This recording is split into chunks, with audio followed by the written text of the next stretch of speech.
All right, welcome everybody. It's a pleasure to have you with us today as we explore a new future for North America. This is an initiative and an event organized in accommodation of the Wilson Center and the Belfer Center from Harvard. And at the Wilson Center, particularly the Mexico Institute and the Canada Institute are working together on this.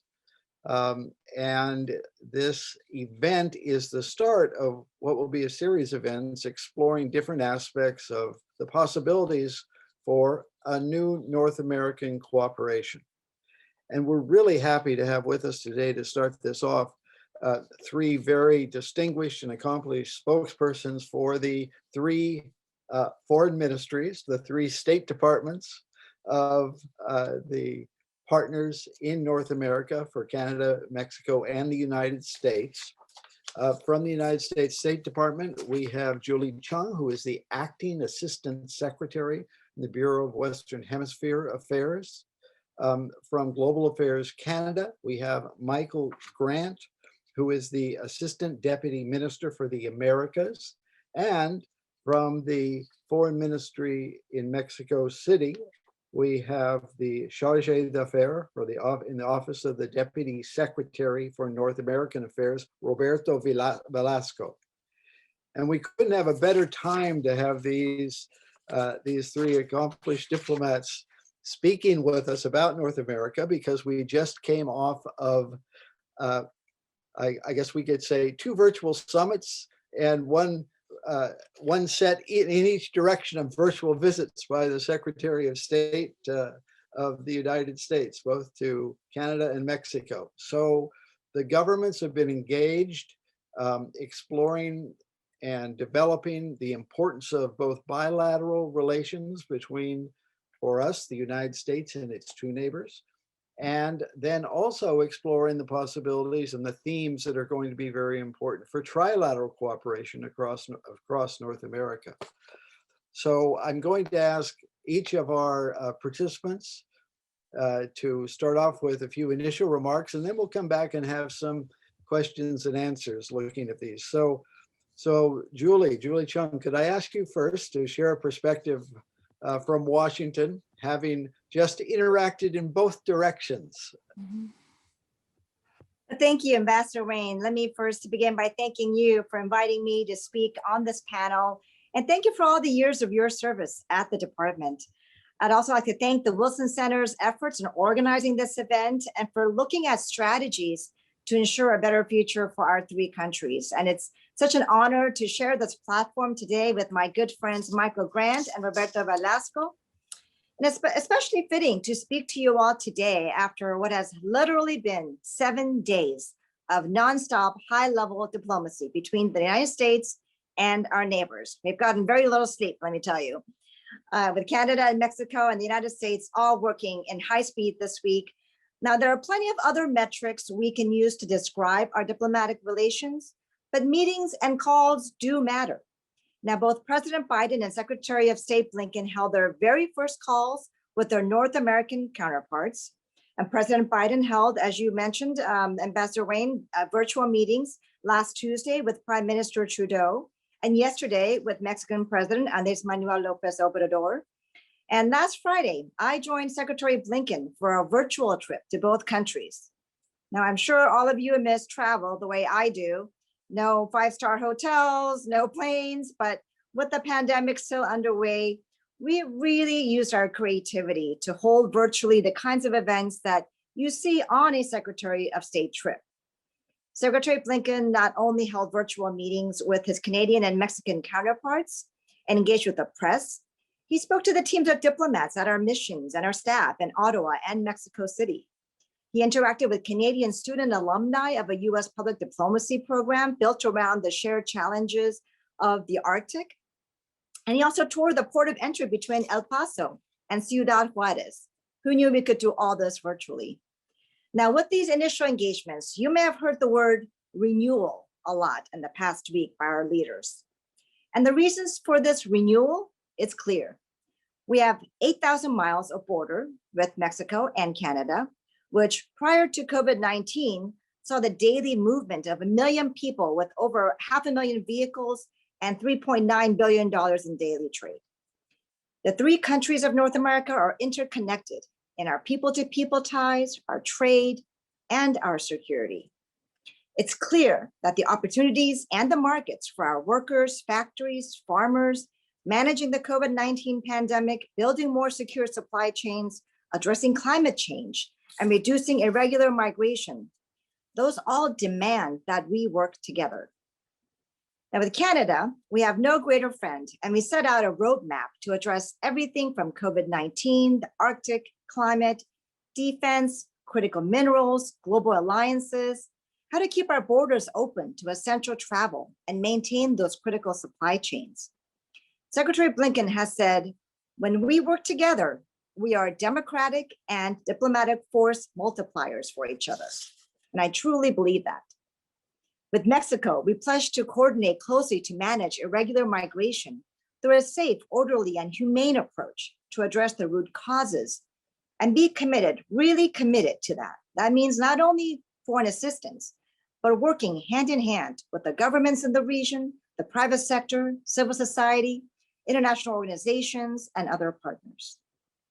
Security cooperation is, of course, an integral part of our partnership to address transnational organized crime and drugs and arms trafficking. And the president said just yesterday that we are equals and that whatever Mexico does and how it succeeds impacts dramatically on what the rest of the hemisphere will look like. Not to say we don't have our differences and challenges, but our three countries are so intertwined that we must work together to solve these challenges. We must work on implementing, of course, the USMCA as a driver for prosperity and growth, especially as we build back better and stronger from COVID, work on shared challenges on energy security and supply chains. With the upcoming Climate Leaders Summit, we have an opportunity to push each other to do better, to build resilience to climate effects. We have shared values for democracy and human rights in the hemisphere. And as the United States rejoins the World Health Organization, the Human Rights Council, and the Paris Agreement, we need our friends and neighbors, Mexico and Canada, more than ever, to approach these global challenges together and reinforce our relationships bilaterally, trilaterally, and in the multilateral fora as well.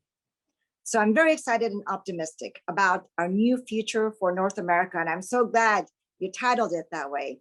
And I look forward to hearing the ideas on this forum today with all our friends and to hearing about how we can forge these relationships even stronger in the coming year. Thank you. Roberto, if we could turn to you and get a perspective from Mexico, looking north to both neighbors, actually, please, on both bilateral relations, but also looking across the continent. Thank you. Thank you very much, Ambassador, and I thank the Mexico Institute and the Wilson Center for this invitation. I'm very happy to share this panel with Julie Tong and Michael Grant, who are good friends of Mexico, with whom we have the privilege of working on regular and daily basis on the several areas of the bilateral and trilateral relationships of our countries. Let me say, as I will echo Julie, we just had a series of meetings on last Friday. We had a virtual meeting with Secretary Blinken. Actually, Julie and I were there. A very successful meeting where we discussed some of the most complex issues on the bilateral relationship and kept establishing the basis of the new stage of the bilateral relationship between our countries that is now underway. And then yesterday, we had another meeting between Presidents López Obrador and Biden, which was also friendly, respectful, and had a rich and productive agenda of different topics of the bilateral relationship. And something very important to say is that in both of these meetings, I think we are advancing in a shared vision for North America. That is the trilateral agenda for our region. And that is something that we value deeply and that we are very happy that we are able to work on. In the past few years, obviously we worked together to negotiate the new USMCA. Now, as Julie said, we're in the process of implementation of this new agreement, which has several components, obviously on the regulatory and legal side, but also on issues that have to do, for example, with our borders, with trade and customs facilitation, and some other issues that impact trade on daily basis, and where we still have much to do. I would highlight that one of the points where we're looking forward to move ahead is the establishment of the Competitiveness Committee that is established on the USMCA Chapter 26. I would also like to say that we're very happy to see that the United States has rejoined the Paris Climate Agreement.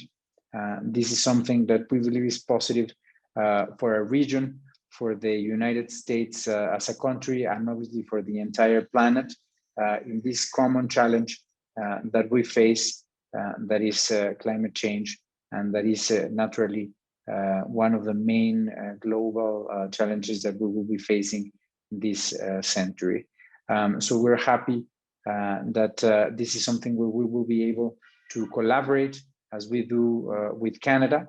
And there are several other topics on the economic field, on the sanitary field, and on the security field that are shared challenges. And I'm sure we will be able to comment on these issues in this conversation. So thank you very much, Ambassador. And Michael, I will also be very happy to hear you. Thank you, Roberto.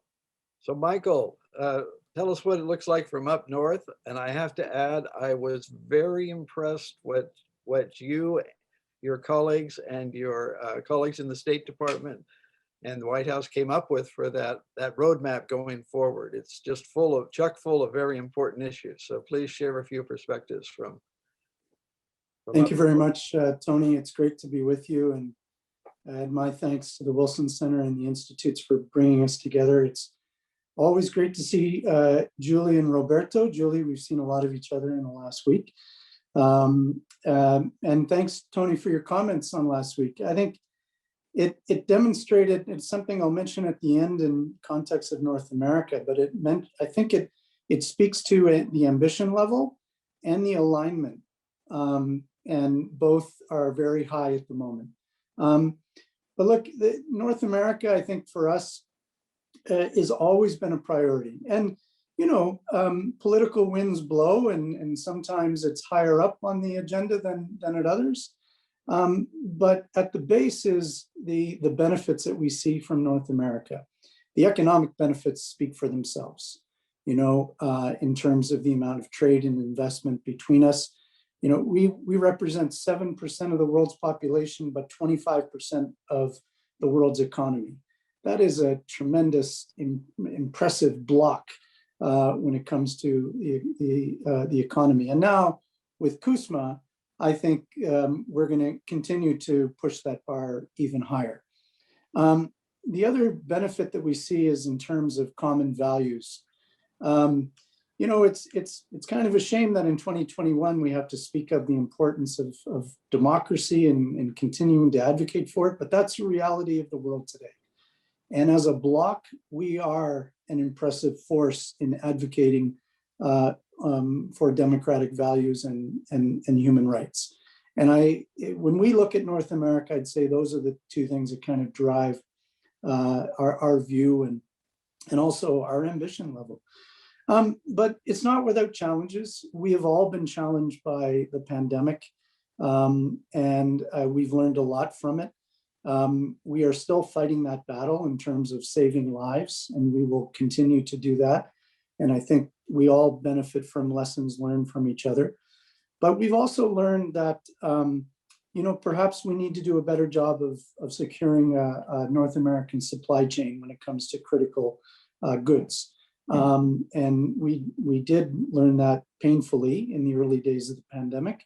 But I think we're going to benefit from that because that is going to be a clear area going forward. It's been noted in the roadmap between Canada and the United States. And I think this is a perfect area to look at North American wide. Climate's been mentioned.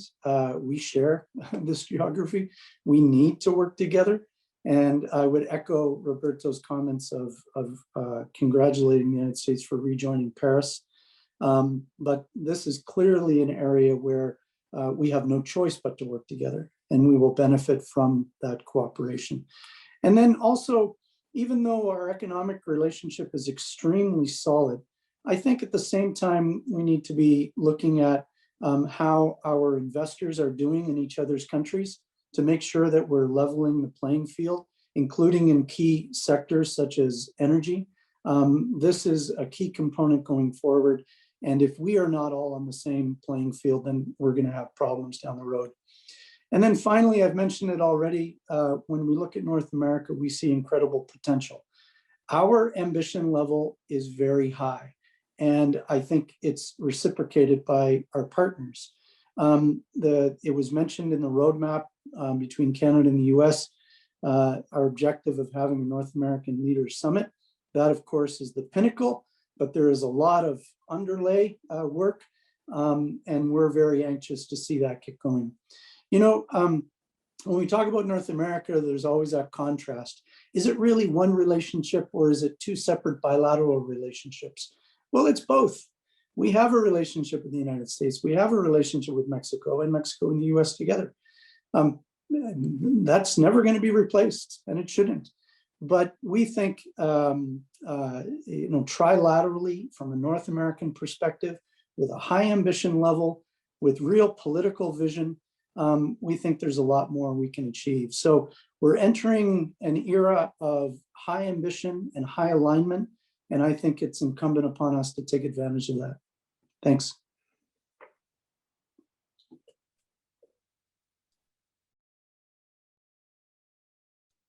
Thank you very much, Michael.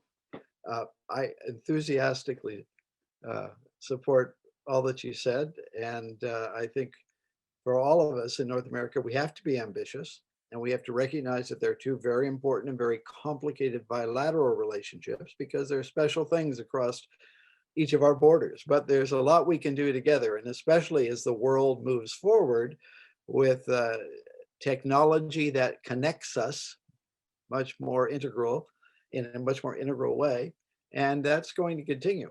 So I'd like to look a little bit at some of the areas that each of you mentioned, and maybe we should talk first about what we can do coming back from COVID, learning from the COVID experience. The supply chains are clearly part of that, but what we do at the border, health cooperation, how we bring this back, what can we expect both bilaterally and trilaterally in this area in the months ahead, as we are recovering and learning and applying what we've learned over the last year plus now. I don't know, Julie, do you want to start off, and then Roberto and Michael say something? Sure. And when I saw the data first on some of our cross-border trade and travel pre-COVID, I was really astounded to see this. Before COVID-19, 400,000 people crossed from Canada, and 89,000 vehicles on a daily basis, with $2 billion in trade. And from Mexico, 600,000 people crossing, 427,000 vehicles with $1.86 billion in goods daily. So what this really visualized for us was the people, the goods, the services. And of course, we had to address for the safety and security of people across both borders, how to control that and how to manage that in this time of this pandemic, but also how to ensure that we continue on with the essential trade, with the essential travel. And I mean, I really give kudos to my colleagues in Canada and Mexico, because it was just with this constant latching up, at our border, at our capitals, to ensure that those essential travel and trade continue. And so I think this was a lesson learned, that, a pandemic that we thought maybe would not be lasting this long and continuing to address, but it helps us adjust to that. And as we look farther down the road at USMCA, I think it's a real opportunity for things like SMEs. SMEs are such a big part of our driver of our growth for the United States with both Mexico and Canada. And I know that Mexico and Canada are the top 2 destinations for US SMEs. So we really need to gear up the SME chapter in the USMCA, how to provide that catalyst for the small business and also underrepresented groups, women, minority-owned businesses across our borders, and make sure really address the labor conditions and a fair level playing field so that we can be able to recover and invest more in that SME growth. So I think in managing the border together and also focusing on that SME element of across both our borders are some of the lessons learned that we'll be looking forward to as we recover.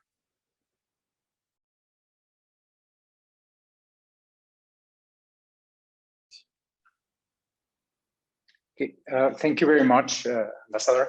And Julie, I think Julie mentioned a couple of very important items that will echo what Michael said. First of all, something very important that we've learned in this pandemic is how interconnected some of our supply chains are and how delicate it is to maintain some of the elements of these supply chains that affect areas as sensible as medical supply chains, the medical industry, and some chemicals that are used for several products that are fundamental for each country's functioning, the defense industry, etc. So this is certainly one of the challenges that we need to think about.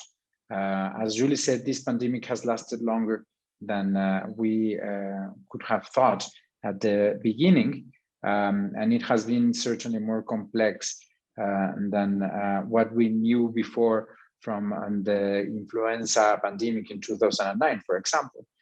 So that is something that at the USMCA level and in other spaces, for example, as NAPAPI, which is the North American dialogue on pandemics from influenza and other animal diseases.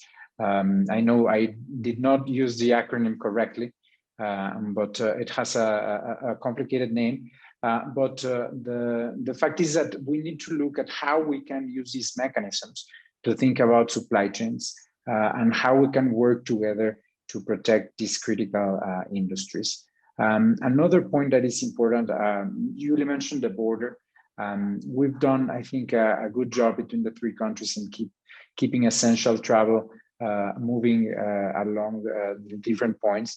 But as we move ahead in the vaccination process, it will be very important to look at how we are tackling the pandemic in each side of our borders and how that will impact mobility and how that will allow us to go back to a certain level of normality.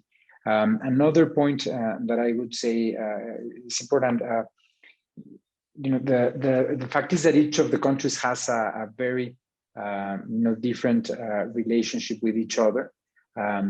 So one of the points, for example, that is very important for us with the United States is the border infrastructure. And there we have a very constructive agenda. And one of the challenges I think we have at the trilateral level is figuring out these, sort of actionable things that we can build together, both at the economic agenda, at the sanitary agenda, in different fields that will allow us to move forward and as Michael said, not only have alignment, but also high ambitions. Thank you very much. Michael, why don't you take off from that and build on those comments by your colleagues? Yeah, thanks, Tony. I think there's a lot that I would agree with in what both Julie and Roberto said. I think back to your question, we're coming out of COVID in the months ahead, we're still in the fight, right? So this is our priority at the moment. And anything that we can do together to ensure the health and of our citizens, I think we're going to do. So I think those experts need to keep speaking to each other to ensure that that we learn from each other. I would agree with both in terms of it's been impressive how we've been able to keep our economies moving, given our reliance on our borders. It's been quite something. Yeah, we all got hit by it, but I think we managed to reduce that to the smallest possible. And now we need to get it back up. And we recognize that, it's not just, the trucks full of auto parts that we have to look at. We recognize full well, for instance, Mexico's been hit very hard because of the drop in tourism, and some of them coming directly from measures that we've imposed. We want to get back to that normal situation as quickly as we can. I think, as soon as we can, and it's happening already, but we really need to have that kind of stock taking period to look back and see, okay, how did we do? What lessons did we really learn? And then what do we need to change? Because, we need to be prepared for something like this happening again. And while our supply chains are extremely integrated, there is some fragilities there that I think we need to work on. And we need to be thinking very much of, almost taking a little bit of a Fortress North America perspective in some aspects. And how do we ensure that supply chain remains firm? Going forward, I'd echo the comments about SMEs. In Canada, we're an exporting country. But when we look at companies who don't export, we see a high percentage of women-owned companies, companies owned by Indigenous Canadians, members of the LGBTQ community. And we're really focused on how do we get them out the door, so to speak. And the provisions within CUSMA, I think, is an excellent anchor to do that. Beyond ourselves, I think I mentioned earlier about working together internationally. The WTO is going through some tough times, and I think the more we can do together as a bloc within that body and others will serve our interests. And the same goes in terms of regulatory cooperation. I think this is the next phase of our integration, of really looking deeper at our mutual regulations and seeing what we can standardize amongst us. It will serve us better in the long run. Thanks.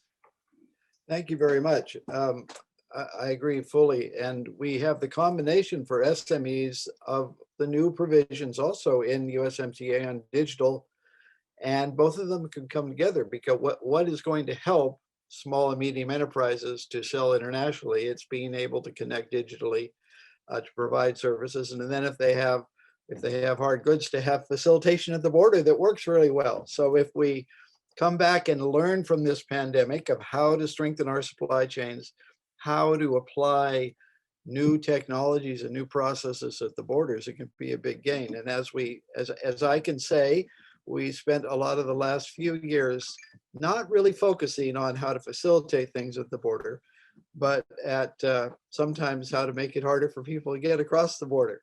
And now I think we have a fresh opportunity to look at these issues again in innovative ways. And that sort of goes, as we've already been touching on, to implementing USMCA, the US-Canada-Mexico Agreement, or CUSMA as it's called in Canada, and TEMEC as it's called in Mexico.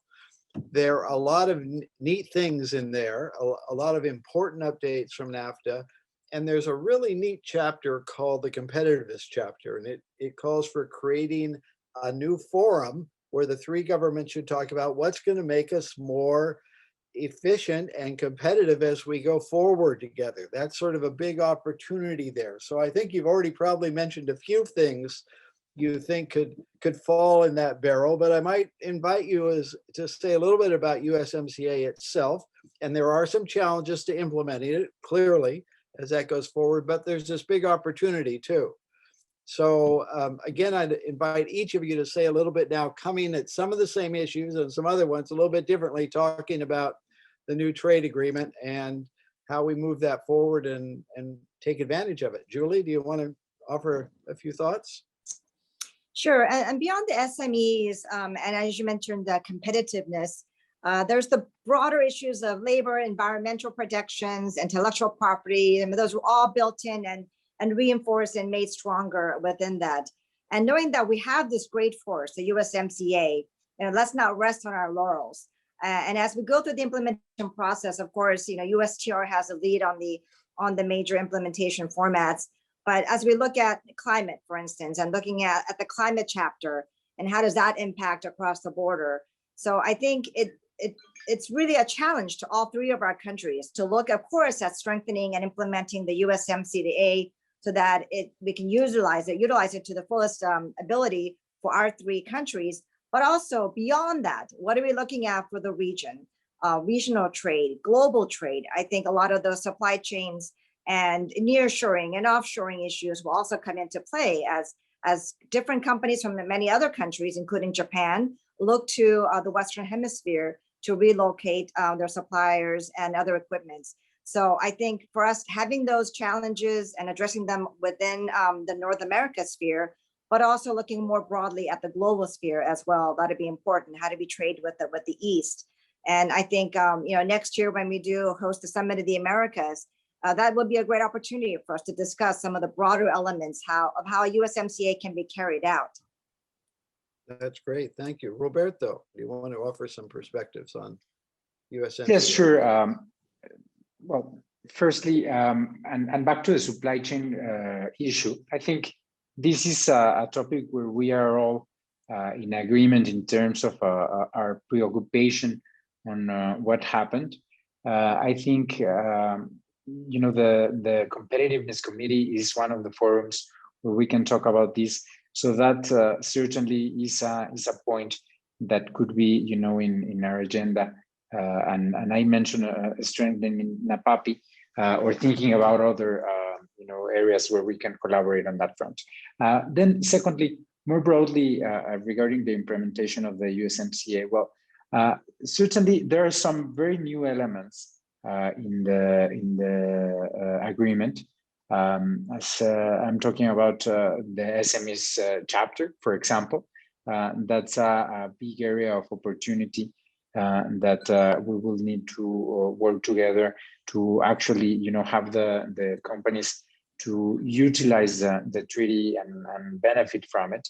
There's also the labor chapter, which is very important for all the three countries, and is another area where we have, let's say we share the commitment to improving worker conditions and to, having the treaty to have also an effect in terms of the inequality in our countries. So that is important, and I will say that Mexico is doing a great effort through our Ministry of Labor and Social Welfare to advance on our commitments on that front. For example, with the creation of the Federal Conciliation and Registry Center and the local conciliation centers at the federal courts, which are now underway in 8 states throughout the Republic, and are now, creating new processes for workers in Mexico. And then we have other new elements in the treaty, for example, on the facilitation of commerce and customs procedures that Michael mentioned as well. And that is something that we will need to keep working on to especially decrease the waiting times for goods that we trade between our three countries. Thank you very much. Michael, what opportunities do you see from where you're sitting? Absolutely. Thanks, Tony. So I like going last, by the way, because I get to, just agree with my colleagues, which I will. Maybe next time I'll reverse it for the next set of questions. Okay, I'm go. I'm okay. But no, a lot to agree with there. I'll pick up on a couple of threads. CUSMA had a number of innovative aspects to it, and I think all of them have been mentioned. On the issue of labor, this is a real trilateral commitment, and I think from our perspective, we're ready to engage as we move forward on that. I think we have to do it in a very cooperative, collaborative way. There's already been a lot of exchanges already, and I think we've got a solid base, so we're looking forward to it. The SMEs have been mentioned. This is a priority, I think, for all of us. And on the competitiveness chapter, there's already been some initial meetings of the committee to kind of get itself organized. Happened in the fall, so the next one that comes up will be with the Biden administration. And I think there's a lot of potential there because and in some ways, it's going to be important that we have a good understanding of the focus of that work and the focus of the committee, because it could be so broad that you could throw everything into it. From a Canadian perspective, we want to ensure that as we move along on that committee, that we're engaging Canadian businesses, engaging those types of businesses that we want to see engage in the North American economy. And I've mentioned them before in terms of SMEs. I think that's going to really influence the type of work that we do together. And then looking outward, again, I think North America has so much potential as a bloc, to engage different regions, to lead in terms of developing new ways of doing business. And I'll come back to it again, and working within the international system to improve how it functions. And I think on this file, the WTO is it. Julie mentioned the Summit of the Americas. We could go off on a lot of different aspects of that. But again, I think there's a real force multiplier when Canada, the United States, and Mexico work together to demonstrate a united front, whether it's on economic issues or on political issues. And that's going to be our approach. Well, there's certainly, I agree with you fully. There's a lot that can be done internationally and a lot within the context of the treaty. And yes, you're right. We have to be selective as three countries, three economies where we focus our efforts. And fortunately, we have bilateral economic dialogues that aren't just all in USMCA. Part of the announcement out of the discussion between the Mexican and US presidents was to reestablish the high-level economic dialogue, which was a very valuable bilateral forum for dealing with the broader sense of issues in the past, including that infrastructure on the border that Roberto mentioned earlier. But let me transition a little bit from, but they're related, trade to environment and energy. And of course, there's overlap. There's an environmental chapter in the treaty. Energy is important for jobs. Green energy can bring that together. Electric vehicles is something that was in the US-Canada declaration. And of course, Mexico is going to be the site for the potential production of some electric vehicles in the future. So let's talk a little bit about this big cluster of what can be done together bilaterally and trilaterally, including in the broader international climate change discussions. Michael, I will let you start off this time, and Roberto still gets to be number second, and Julie, you get to be cleanup speaker. You see, I shouldn't have mentioned that because it was going so well right up until now. No, thanks, Tony, very much. This is, aside from the immediate issue with COVID, climate is the greatest challenge of our generation. And I think what we are doing individually, bilaterally, trilaterally, and globally is really to change this narrative for all of humanity. I mean, it's as bold as that, really. I think the chapter within CUSMA has set a very good basis. I think some of the bilateral discussions that have happened even in the last week, Canada and the United States will have a ministerial committee looking at this. This is exactly what's needed. Our ambition level has to be high. And I'm going to repeat myself, but we are seeing a tremendous amount of alignment. Canada has set, as other countries have, very clear objectives, and we are determined to meet those, including being net zero by 2050. This is going to mean that our industries that are so incredibly interconnected are going to have to change. We're seeing it led by the industries themselves. And you've mentioned electric vehicles. That is probably, in terms of, at least symbolically and probably practically, the biggest example of the changes to come. I think when it comes to environmental issues, it's a clear issue where governments cannot do this alone. And certainly not just national governments. It means subnational governments. It means really working in partnership with our societies, certainly led by science, led by scientists, led by those experts. That's where we got to take the cue. But I think, again, if there is a high ambition on any issue, for us, it's definitely on environment and combating climate change. Thank you very much. Roberto. Thank you very much. I'm happy to see that in this meeting, as geographically, Mexico is, in the middle. There's a commonality here.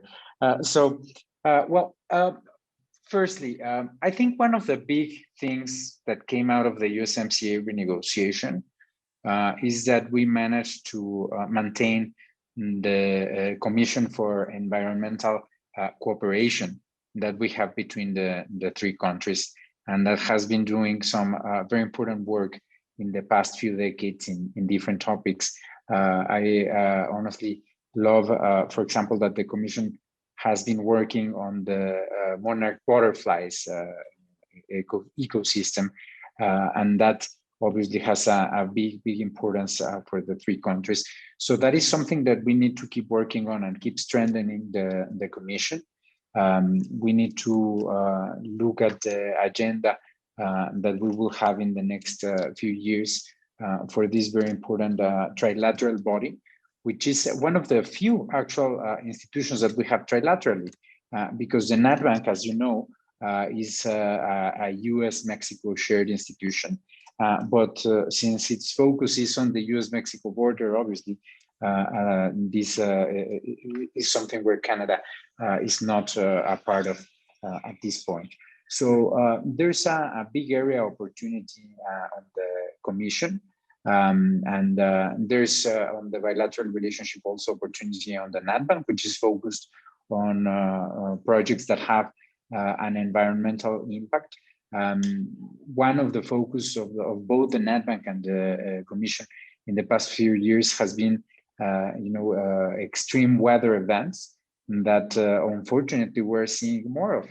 Look at what just happened at Texas and in the north of Mexico. And we had another example of an extreme weather event last year.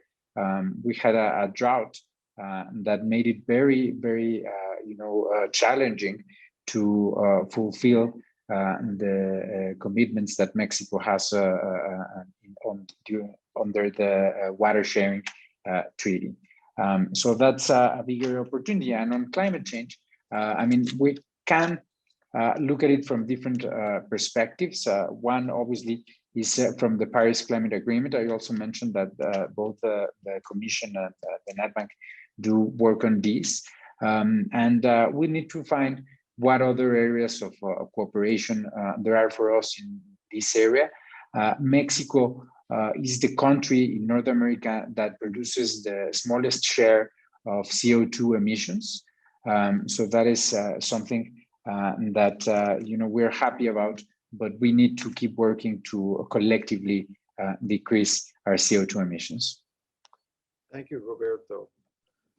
Julie, well, as others have referenced, we talked about the Paris Agreement, the US coming back to it. And to be honest, we haven't talked about climate change that much in the past few years in the United States. So it's a little muscle memory to talk about it again and engage again. But it's one of the Biden administration's highest priorities. And just the very signifying position of having John Kerry as a climate envoy. He is in our building, but he is engaging with countries throughout our region and globally.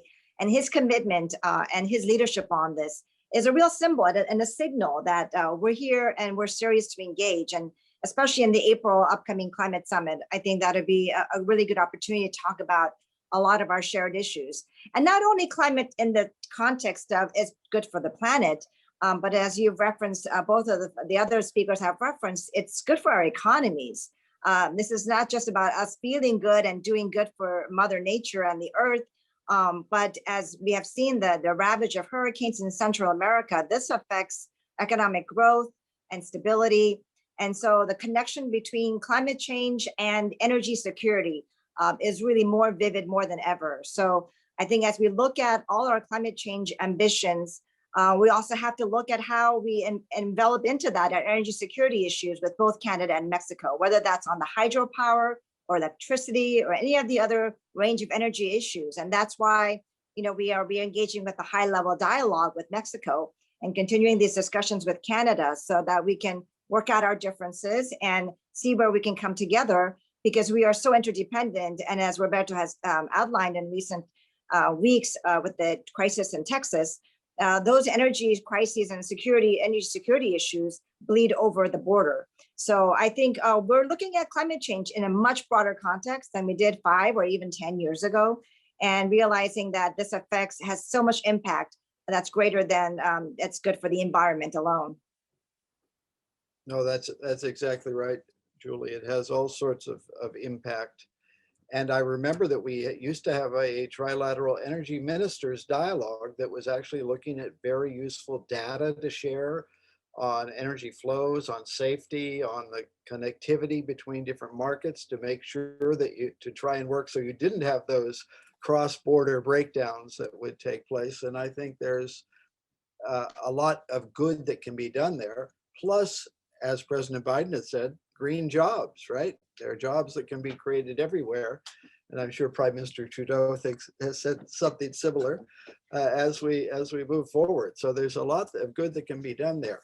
Julie, you mentioned Central America briefly. So I'd like to talk a little bit about migration, because that's one of the human dramas affecting North America. And it happens at many places around the world. We've seen these large migration flows, some of it tied to climate change, some of it to other push factors. What can we expect to see in the months ahead in collaboration largely between Mexico and the United States, but Canada in the past has played an important supporting role also? Yeah, of course, migration was one of the top agenda items we had discussed with Mexico and with Canada as well, as this impacts the whole hemisphere. And, as the administration builds out its immigration and migration policies, looking at it as safe, orderly, humane processes for asylum and refugee processing, that we are dependent on Mexico to be a partner with this. And I think, Roberto said at the top of his remarks, it was about respect. And, I know we talk about respect a lot, but the tone of the meetings in the past week really focused on that. It was a tone of mutual respect, that we're not here to do this alone. We have to rely on each other, and to also address the root causes. In addition to the humane and orderly and safe conduct of migration, what can we do more along with Canada to address the root causes, and what are the drivers of that? And we have to be committed not only through our government-to-government foreign assistance, but whether it's through private sector, international organizations, through things like the DFC, looking at the IDB, bring every tool, every utility, every talent to think about how we address this. And it's not going to be a light switch. Addressing root causes, it's not going to happen overnight. And so I think sometimes people see spikes at the border of migration groups or caravans and feel the need to address that immediately. Well, that's good and for the immediate crisis or immediate issue, but the longer term root causes, that takes commitment, that takes patience. It's not going to see results right away. We're going to have to address corruption, law enforcement, good governance, much broader issues that we need to have the commitment and the will of the countries in the region as well, that it is not just the US doing it alone, but it really takes everyone's input and contributions. So I think the conversations that we had this past week was really about that, a respectful partnership, and how do we have ownership of all of our countries in North America and the region to play a part, because Mexico has a great role and responsibility, and we do too. And so I think we're going to build out upon that. And again, the root causes will be something that we'll be really focused on in the coming years. Thank you, Julie. Before I return to Roberto, just a reminder to anybody, if you have a question you'd like to have asked, tweet it to @Mexico Institute or send an email to canada@wilsoncenter.org. So Roberto, the perspective from Mexico City on helping to manage migration issues in a humanitarian and constructive way. Thank you so much, Ambassador. And obviously, there's a big role that Mexico has to play on this, since most of the flows that we're seeing are northbound, and they not come only from Mexico, but from our neighboring countries. So I would say, firstly, that the experience that we've had in the past 10 or 15 years, and this echoes some other historic experiences as the Brasileiro program, the more opportunities we have for migrants to go temporarily and legally and orderly to the US and Canada, the less undocumented migrants we see attempting to do some journeys that frankly are sometimes extremely dangerous, especially when they are done with the help of human smugglers and human traffickers.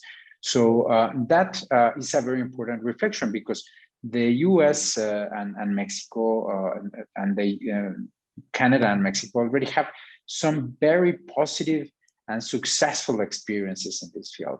I'm talking about the temporary agricultural workers program that we have with Canada, which is honestly a model for temporary migration. We are in Mexico very happy and comfortable with this program, and I hope our Canadian friends are as well.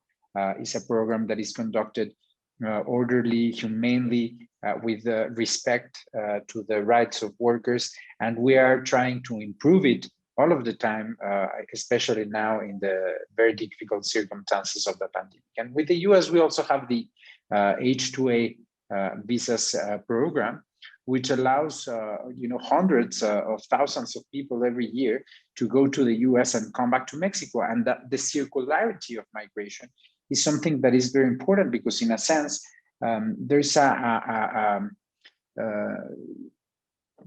this unintended consequence of policies that only restrict the flow of migrants, which is that migrants, when they cannot go back to their country of origin, then they don't become temporary migrants, even if that was their intention, but they might end up staying. So thinking about temporary migration programs, I think, is one of the big challenges, but also one of the biggest opportunities economically and also in terms of migration. And then Julie mentioned the cooperation for development, sustainable development component, because I think we need to think about that element as well. The sustainability I think is an area where the three countries are completely aligned in terms of their goals.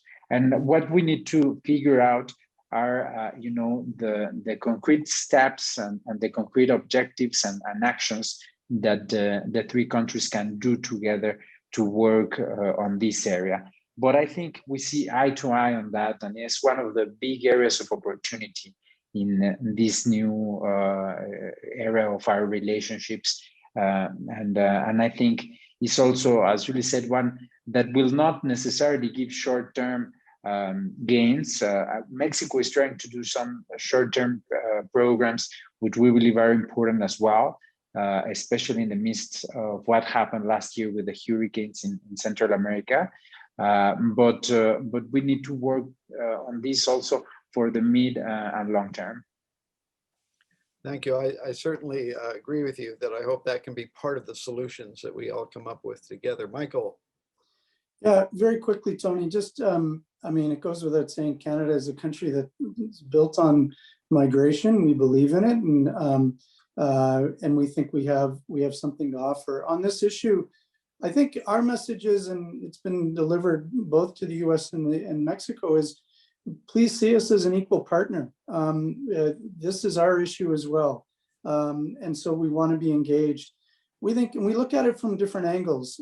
First, there's the Global Compact on orderly and regular migration. Canada believes in this, and we hope to see the United States join. As part of that, Canada is currently chairing, it's a Spanish acronym, MERPS. It's basically a regional framework in Central America, and we're chairing that at the moment. It's not directly related to what we're talking about, but we're also leading on efforts right now about Venezuelan migration. And the point that I want to say is that we agree completely on the importance of addressing root causes. And we think we have something to offer there, especially when it comes into governance and capacity building about how to manage regular migration. And I appreciate Roberto's comments on the temporary worker program we have with Mexico. It is excellent. It benefits our economy, our food security. And I think even though we're always improving it, because things like that can always be improved, we think it works really, really well. Thanks. Thank you very much. So I want to just touch on one last topic, one that we aren't going to solve or exhaust in these few minutes, but one that is really touching the populations in all three countries, and that is the opioid crisis and related illegal drug crises. I am told by specialists we're going to see a record number, significantly higher number of deaths from overdoses in the United States this year when the totals are coming up, especially from synthetic opioids. And we've heard from our customs services record numbers for seizing of opioids, both synthetic and natural, and meth at the border. What can we do to be better at this, at this whole chain in North America? And I know opioid addiction is a problem in Canada as well. So we have the demand side and the supply side. How can we get smarter about this? We've been trying for decades now. What steps can we take in the months and the year ahead to get better? Julie, let me start with you again, please. Thank you. And of course, you can't talk about opioids without talking about the whole plethora of arms trafficking, human trafficking, money trafficking. It's just all interconnected, money laundering. So I think that is one component of it. But the opioid, because it affects our domestic population so much, it's something that it continues to be a challenge, as you say. And we do have a lot of law enforcement cooperation across both borders, information sharing, which we will continue to do, but also looking at things like the Merida initiative, where we do look at capacity building and building out that to the communities as well. So whether it's we're looking at the Merida initiative in different aspects, again, we're not stuck to doing the same thing the same way always. We can always look at renewed ways of different ways of taking that approach. But I think it really involves more than law enforcement. It really involves the policy level, looking at the economic connections to that. Again, what are the drivers of the opioid crisis?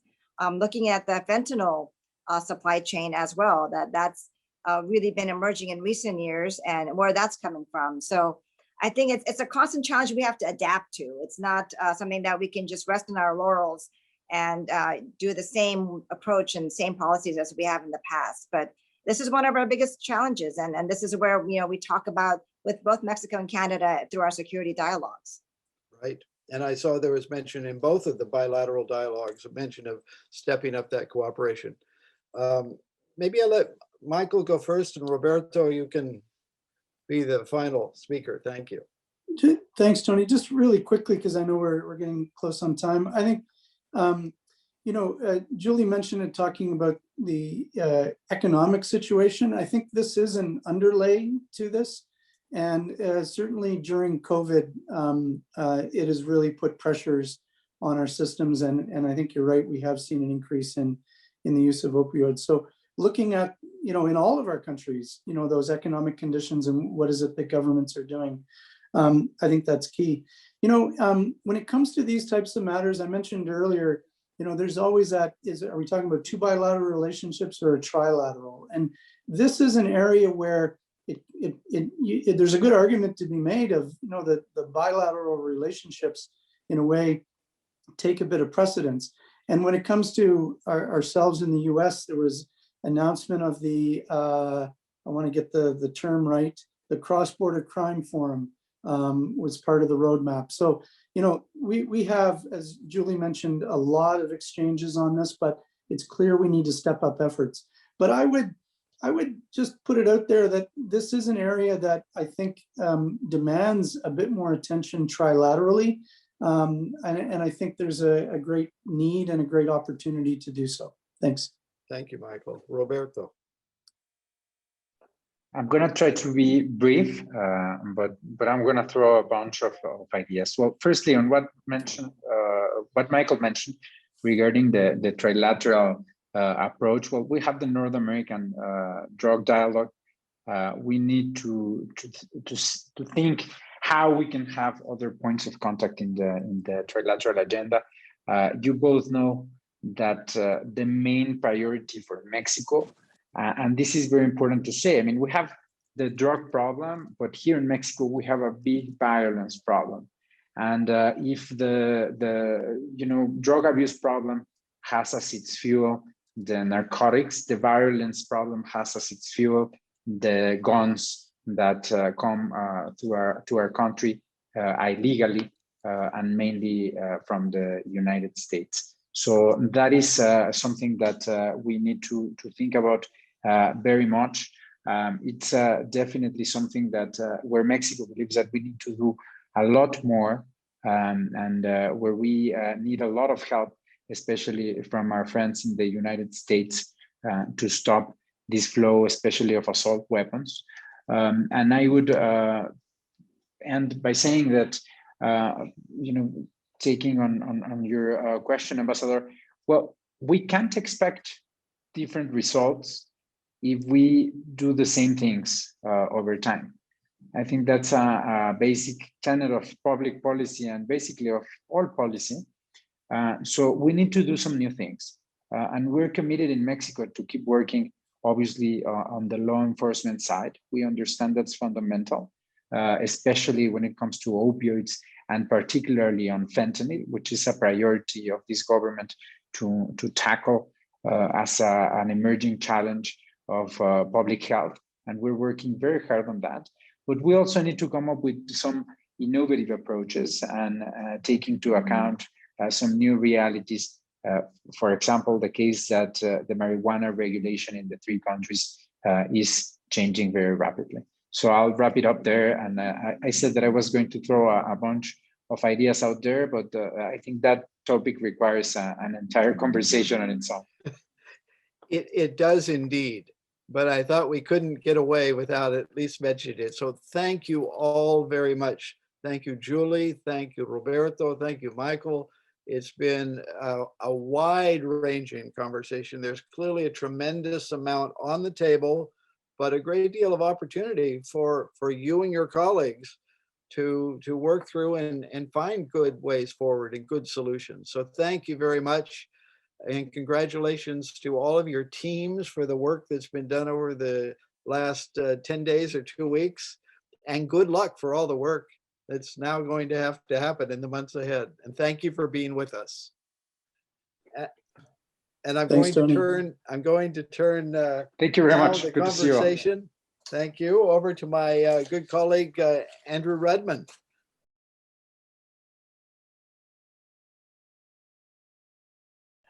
Ambassador Wayne, thanks everybody. I'm sorry, I'm having trouble getting my video to start. I hope you can hear me.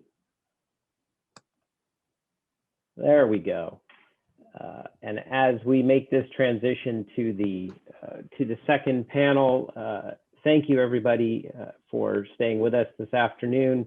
And thanks to that great panel with 3 representatives of our 3 governments.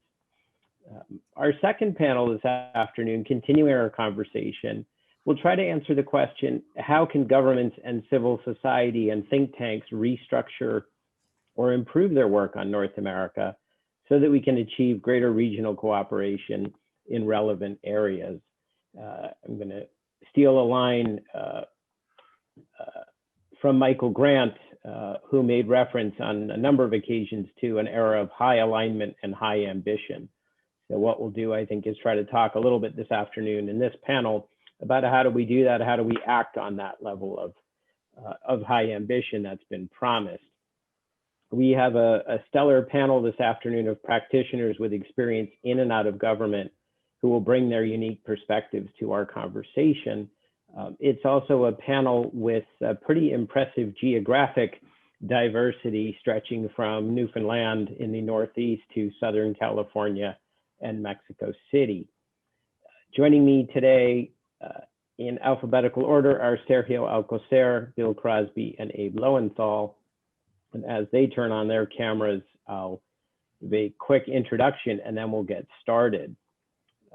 Sergio Alcocer is the president of the Mexican Council of Foreign Affairs, COMEXI. He formerly served as Undersecretary of Energy Planning and Technological Development in Mexico's Ministry of Energy and as Undersecretary for North America in the Ministry of Foreign Relations. Bill Crosby is a former Canadian ambassador to Afghanistan and the former Director General of Global Affairs Canada's North America Bureau. And Abe Lowenthal is a former Wilson Center Public Policy Scholar, Professor Emeritus of International Relations at the University of Southern California.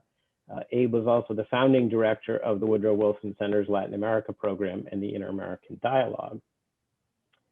So with that, why don't we start with some initial comments from each of you, perhaps responding a bit to what you heard from the previous panel and talking about why we should be looking at the world through this regional lens. Another way to think of it, I think, why is it important that we think about North America as a region as opposed to just thinking about our countries independently? So let me start with you, Sergio.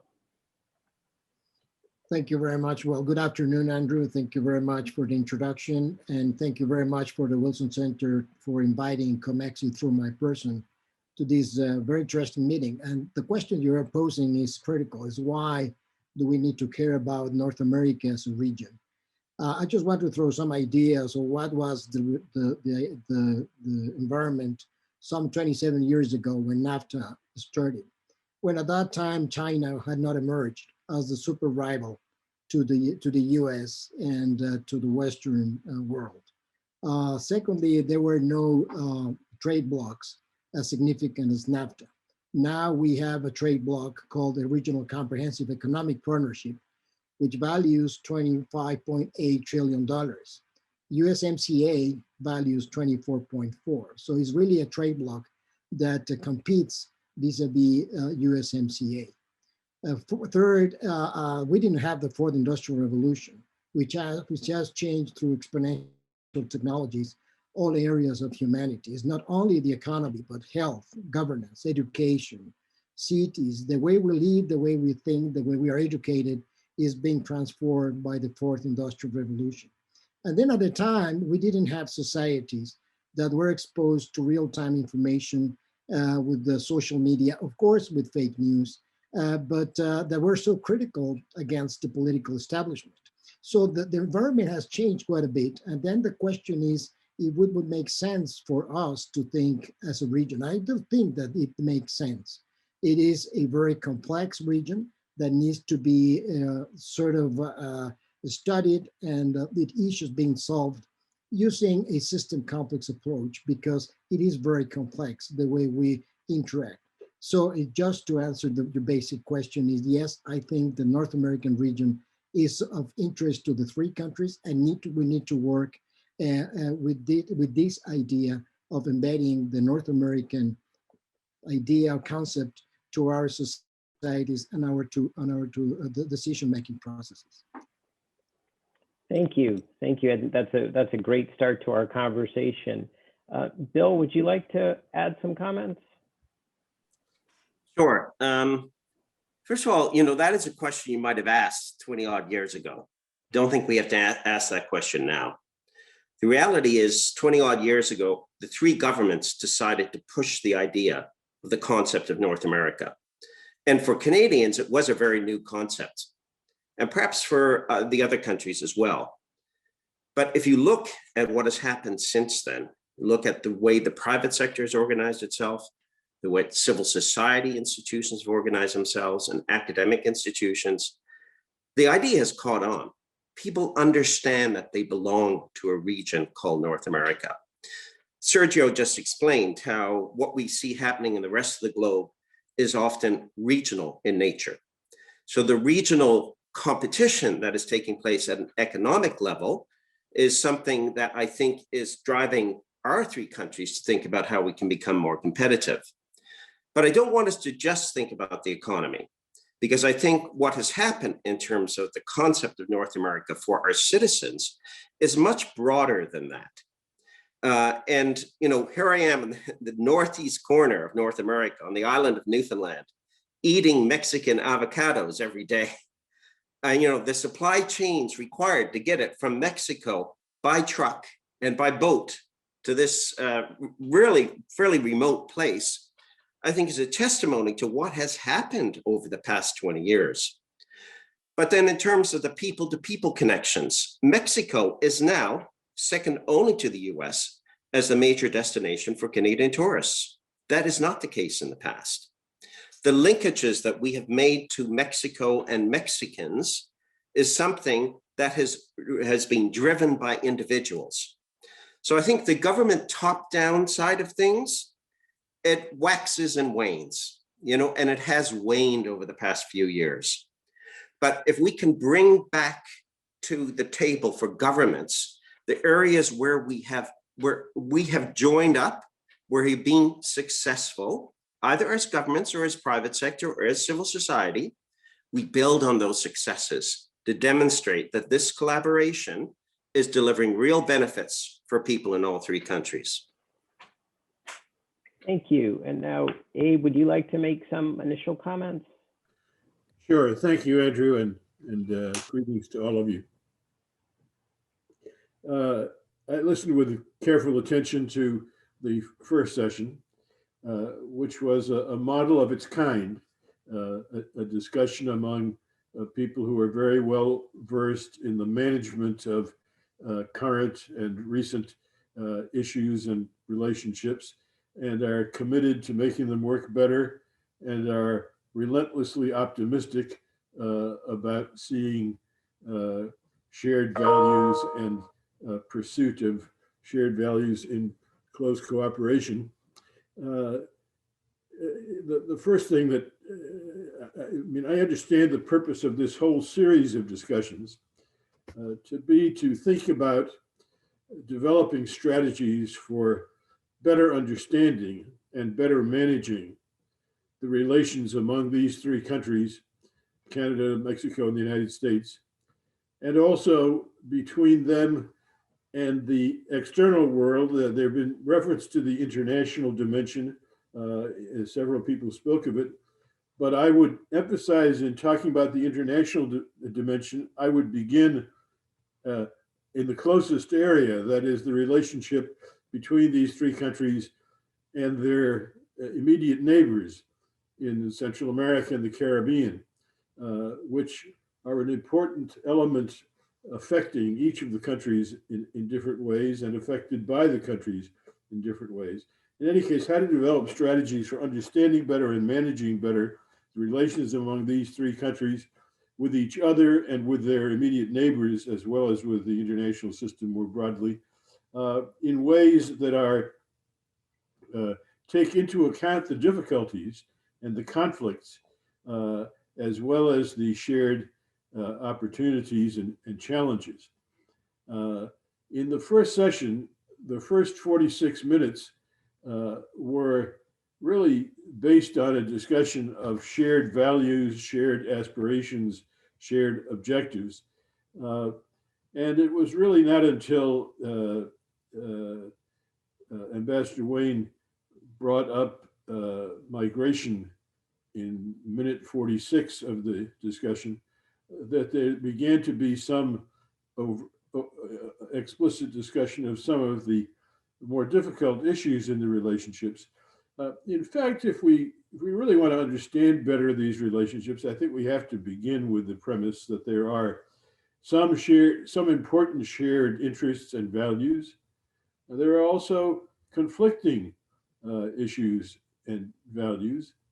And there are difficulties that emerge precisely from the high degree of interdependence and intertwining between and among these countries. What we saw during the last 5 years was, of course, exceptional, but in a way it was not exceptional because it's been much longer than 5 years that we have had the phenomenon that I think is characteristic of the intermestic relationships, where international and domestic come together as they do in these cases, where the imperatives of domestic politics on each side of borders often run exactly counter to the kind of cooperative efforts that would be most useful in managing problems, conflicts, building mutualities of interest, building positive sum relationships. It's not just Donald Trump who was pursuing domestic politics in making the relationship with Mexico and indeed in some ways with Canada more conflictual. That's really been the pattern for a long period of time. And then the other pattern, which relates to Central America and the Caribbean, has been a pattern of pretty much ignoring what the conditions are in those territories, except and until they somehow come up as posing some immediate problem, whether it's caravans of migrants or whether it's issues of having to do with crime or issues having to do with security, actual or imaginary threats. In any case, in those cases, there's been an impulse to intervene, to repress whatever the threat is, but not really to deal with the underlying problems, and therefore the problems actually are accelerated over time and are recurrent. So I think that in answering the question how to develop strategies to understand better and manage these relations in a more positive sum, more cooperative, more effective way, dealing with shared values and objectives, as well as with issues that are conflictual, to manage them in a way that is less damaging. That requires one to factor into the analysis the fact that there are underlying conflicts that cannot simply be willed away by cooperative efforts, that there are not only some shared values, there are some contradictory values, and there's some history and distrust and resentment that goes across different borders in both directions, and that also has to be understood and managed. So it seems to me that those are the challenges. They are, by their very nature, as I've discussed them, medium and long term. They cannot be resolved, in a virtual summit or even in a real summit that is more face-to-face and more extensive. They are not eliminated by what I think is very important that Bill said. They're not eliminated by the fact of increasing interrelations and increasing cooperation at the civil society and business levels, though that has to be part of the strategy of understanding and doing. And I think the thing I have been focusing on in beginning to think about these issues for the purpose of this discussion is that Bill said that, basically people came to embrace the North America concept 20 years ago, and people understand that we're part of a region, North America, and so on and so forth. I actually think that was better understood 20 years ago than it is now, even taking into account the sort of bottom-up approach that he was mentioning. I think when it comes to the academic study and the think tank study of how to manage the relations and what they are and how they work, that actually there was in my perception, and I've done some work kind of inventorying what's going on on North American issues in the academic and think tank world. I think there was more creative and more profound work being done on this 15 or 20 years ago than has actually been done recently or now. I think it's kind of declined on the hierarchy of issues that scholars as well as policy analysts pay attention to, and that this discussion we're having and the work that's being done at the institutions represented on this call is really this is the leading edge of what is not a large following. Indeed, to some extent, we're talking among ourselves when, if you really wanted to improve the relationships on a sustained and meaningful way, one would have to incorporate a different set of actors, including people of leadership quality in the business and commercial world, as well as the think tank and policy analysts, and particularly the leadership level of the societies, people who have and are aspire to political responsibility, public policy responsibility in the corporate world, really focusing on these issues. And the question how to engage them more fully, I think it really has to be faced. Thank you. That's a great overview, Abe, and starts to lead into some of the other topics we wanted to raise on this panel. But let me shift gears a little bit and turn back to Bill and Sergio. To some extent, I think what you both said is that I'm paraphrasing here, that integration and awareness of North America has to some extent happened in spite of the governments, or not being led by the governments, but being driven by the people, by us, by North Americans, taking advantage of the opportunities and the interconnected nature, the personal connections, et cetera. Maybe, Bill, thinking back to your time in government, and Sergio the same, what are your thoughts on, are our governments structured properly to really take advantage of what's being pushed by society in terms of integration and a regional approach?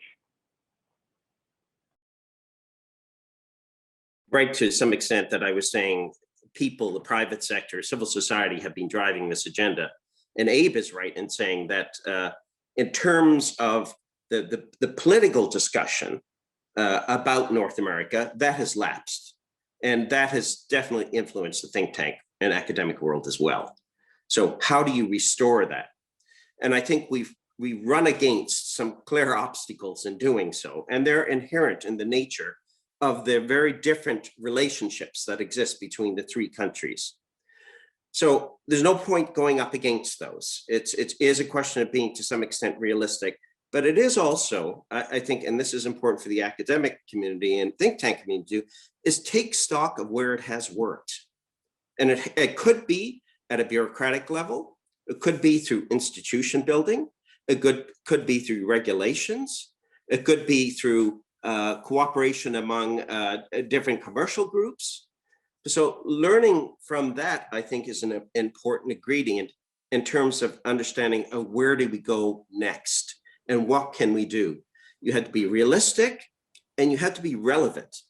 That's why we have to demonstrate that a new level of cooperation will not be done just for its own sake, but it will be done because it's going to deal with the challenges that we face today and create opportunities that do not now exist.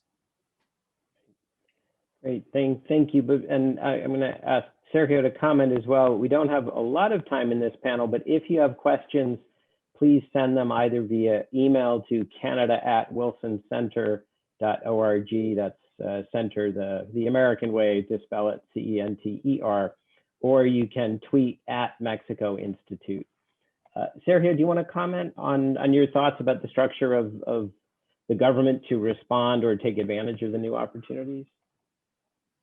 Yes, Andrew, thank you very much. Let me just sort of explain my experience when we were organizing the 2014 North American Leaders Summit. It was quite interesting the way we approach it from the three countries. Let me start from my own country. On the Mexican side, at the time, we have the Undersecretariat for North America, which was an entity between the Ministry of Foreign Affairs that was in charge of overlooking not only the US-Mexico and the Mexico-Canada relation, but the relation among the three countries. And on the US side, we have two offices that we have to deal with in order to organize the summit. One was the Department of State, and the other one was the White House. And so we were looking for them to share the topics and to share the conclusions of what we are expecting from the summit. And we eventually agreed because we met with the two of them simultaneously. Something similar happened with Canada at the time with the Department of Foreign Affairs, as well with the Ministry of Foreign Affairs, as well as with the Privy Council. So we have to work with both of them. And it was kind of interesting because at the end of the summit, someone wrote a piece saying that the number of issues that were sort of agreed in the meeting were meaningless. And so we were kind of surprised. And then we asked this guy, why is that you said it was meaningless? It was not relevant. And as Bill was mentioning, and the answer is, oh, well, I asked the Department of State what were the issues that were agreed in the US, and they didn't know. Well, of course they didn't know because it was something that happened in the White House. It was something that was not decided in the Department of State. So this anecdote just tells you that I think is significant. If we want to move the North American agenda, we need to have a structure within our governments that overlook this agenda. Restating in the Mexican side, the North American Undersecretariat would be, of course, needed.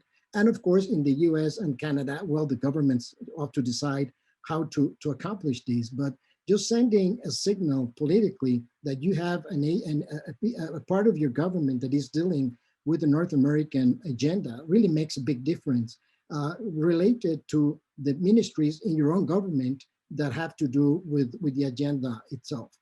And I just wanted to say that summits are very important. And some people, from scholars and things, they think that it's kind of a waste of time. It's more of demagoguery and things. I think there are many things that could be accomplished, of course, with the summit and afterwards, if you have this follow-up mechanism that makes the summit substantial and relevant, as Bill said, and Professor Lowenthal mentioned, if you have that kind of a structure. Let me just give you one example that happened this past Friday, February 26th.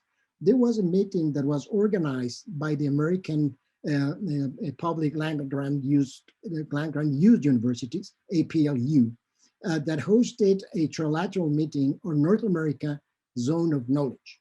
Well, this is a reflection of what was discussed in 2014 and 15 and 16 on why it's important to share knowledge among the three countries, to be more competitive through science, technology, and innovation, to develop innovation clusters among the three countries. Well, this is the type of dialogue that sprung from these summits. So, I mean, this is the kind of things that you can expect from the summit, being realistic and being relevant. Well, these are realistic, let's say, targets that were posed in our summits. And now you see the fruits hanging from the tree. This is just one example, and there are many others that we could deal with. Thanks, Sergio. I tend to agree with you that summits and high-level economic dialogues and such can be really effective ways as sort of driving action, forcing events, and ensuring that there's momentum. But as you say, there has to be a lead up to that event and also a commitment to follow up. Otherwise, they do just become photo ops. Let's, in our remaining time, just shift a little bit, and you alluded to this a little bit, Sergio, in your last comment about the role of think tanks and academic institutions, both to help surface policy ideas that governments can pursue on a trilateral basis, and really just to sort of, if you will, enhance or build on what we already know about the opportunities in North America. And Abe, I know you've done a bit of a cataloging of what's happening. Maybe you could just briefly talk a bit about some of your findings may be focusing on any commonalities in institutions across the region. And I'll ask Sergio and Bill to respond to that.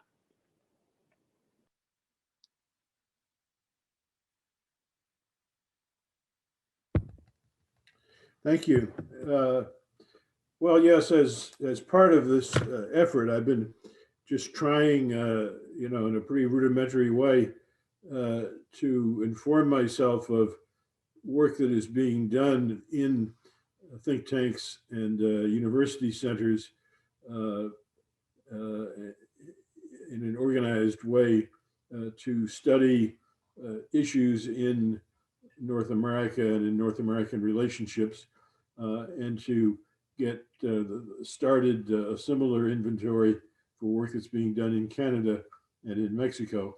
And I still haven't finished this work, and indeed am looking for help, particularly from Canadian and Mexican colleagues to flesh out what I know about what's going on in their countries. But I have, I think, done not a complete, but a reasonably representative survey of what has been done and what is being done and contemplated in US-based centers. I may have missed some along the way, but I think I've got a reasonable purchase on this.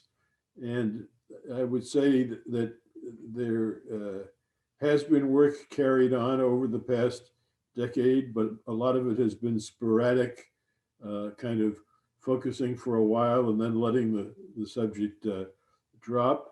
What there has been done is mostly focused on trade and to a lesser extent on migration, with little attempt to map out the full range of continental issues, conflicts, opportunities for cooperation.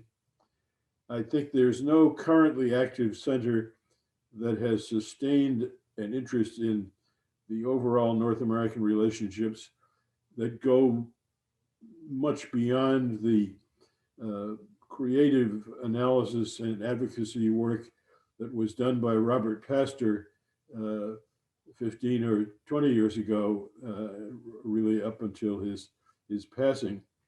And to put it in a different way, I think if you look at the work being done on North America in US centers and think tanks, it is much less than the work of such centers and institutes on China and US-China relations, on US-Europe relations, on US relations with the Middle East, on US relations with Latin America, including South America.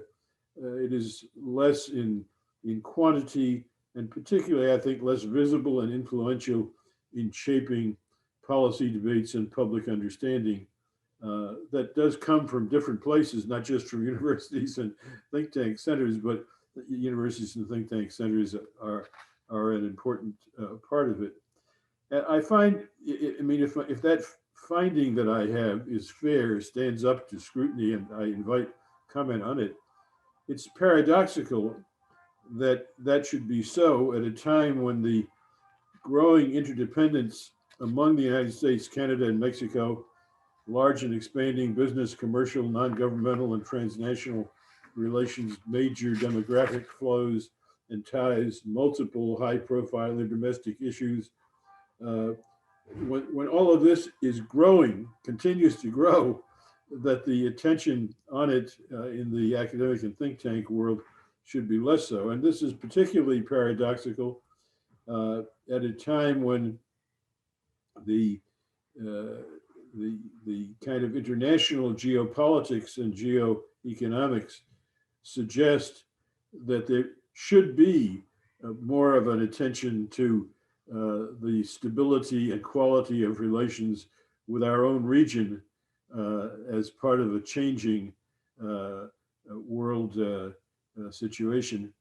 And this is particularly so in thinking about these relations with the countries of the near abroad in the Caribbean and Central America, which, as I say, are always only sporadically looked at. But the line between the domestic agenda of the United States having to do with equity and and labor markets and education and health, public health, and so on.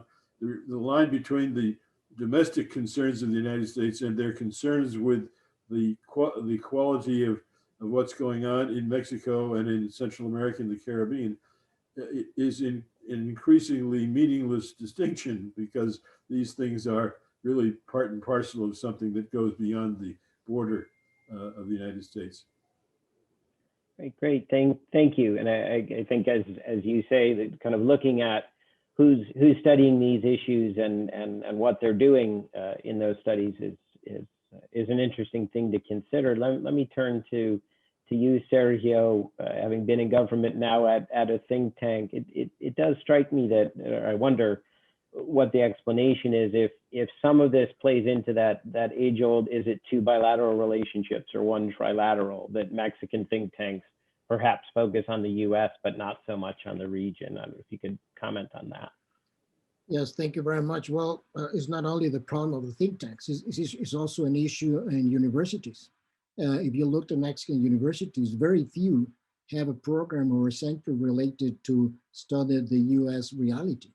And I will joke my colleagues at universities saying that they study the US by reading the New York Times and the Washington Post while drinking the coffee in Mexico City. And well, the realities of the Mexican communities is quite different in Texas, in California, in Washington State, and Vermont, just to cover the corners of the US. And so there is only one real center in North American affairs at the National University of Mexico. And we need to really improve that view by having programs that really cover the overall agenda in North America. You know, and for this question, I had been wondering if for our region, it would make sense sort of to follow what the Europeans did with the establishment of the College of Europe. They have two locations, one in Belgium, one in Poland, in which they provide postgraduate education for European citizens and abroad, actually citizens from other countries, on economy, on international relations, on legal studies, and political and governance. And why not should we establish something like this among our three countries, in which we would explore, for example, specific topics like what is the relation of North America with Latin America? What is the relation of North America with Asia? We could establish academies on language. And of course, we can talk about the large issues that affect North America, not only trade, as Bill mentioned, but for example, cybersecurity or child pornography, which were two of the topics that came up in the Toluca summit, which were not included in the list that we crafted among our three governments. And then at the time, Prime Minister Harper and President Obama put forth that topic, which was out of the blue. And of course, as bureaucrats at the time, we were sweating because that was something that was not considered among our conversations. But anyway, I mean, those kind of issues could be very well studied. We had a College of North America, and this could be virtual at the beginning, and then eventually we could have locations, and we can do field trips and what have you. And this could be an interesting idea, so that we need to work on the identity. So when we ask someone from Canada, he or she will not respond, well, I'm from Winnipeg or from Manitoba, or a Mexican, I'm not from Oaxaca. Probably the best would be to say, well, I'm North American. But once we achieve that, then we will be really embedding the idea of North America, which has been certainly strived, but we need to continue working with the identity of North America that really has an overall impact on all activities in the region. Thanks. And let me, Sergio, we had a question come in that I think is a perfect follow-up to what you were just saying. And I definitely want to give Bill a chance to comment before we run out of time. But the follow-up question was about efforts made in Mexico to teach English and/or French to its citizens in order to strengthen the ability for communication across the region.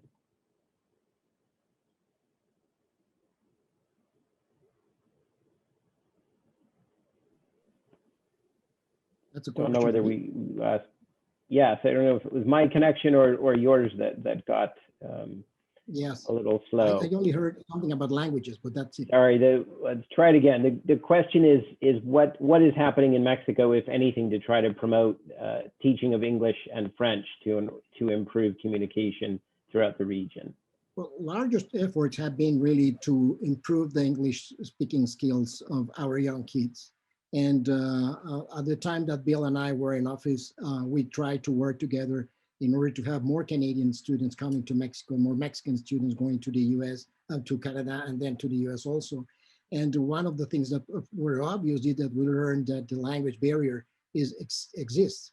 One of the experiences that we learned from Brazil is not only that you have people that are really talented that could go and study in Canada and the US, or vice versa to Mexico, but the real issue is the language barrier. So this is something that we need to work with the private sector in order to really improve the skills. One thing that we've learned is that the kids don't want to spend too much time abroad. They rather spend summers, a couple of months or something like this, in order to be, yes, to improve their skills, but also to have a cultural experience in the host country. But still in Mexico, we still have the problem of, particularly in small communities, that the students that attend public schools in which English language is not properly taught. So we have that kind of a challenge. And this is something, it's a real challenge for the North American integration, of course. And let's, Bill, turn to you, and this may be where we end our conversation, unfortunately.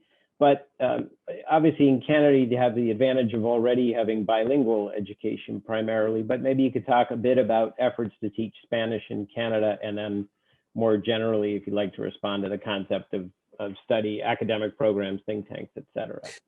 Well, I can respond to the question about what can the academic and think tank community be doing.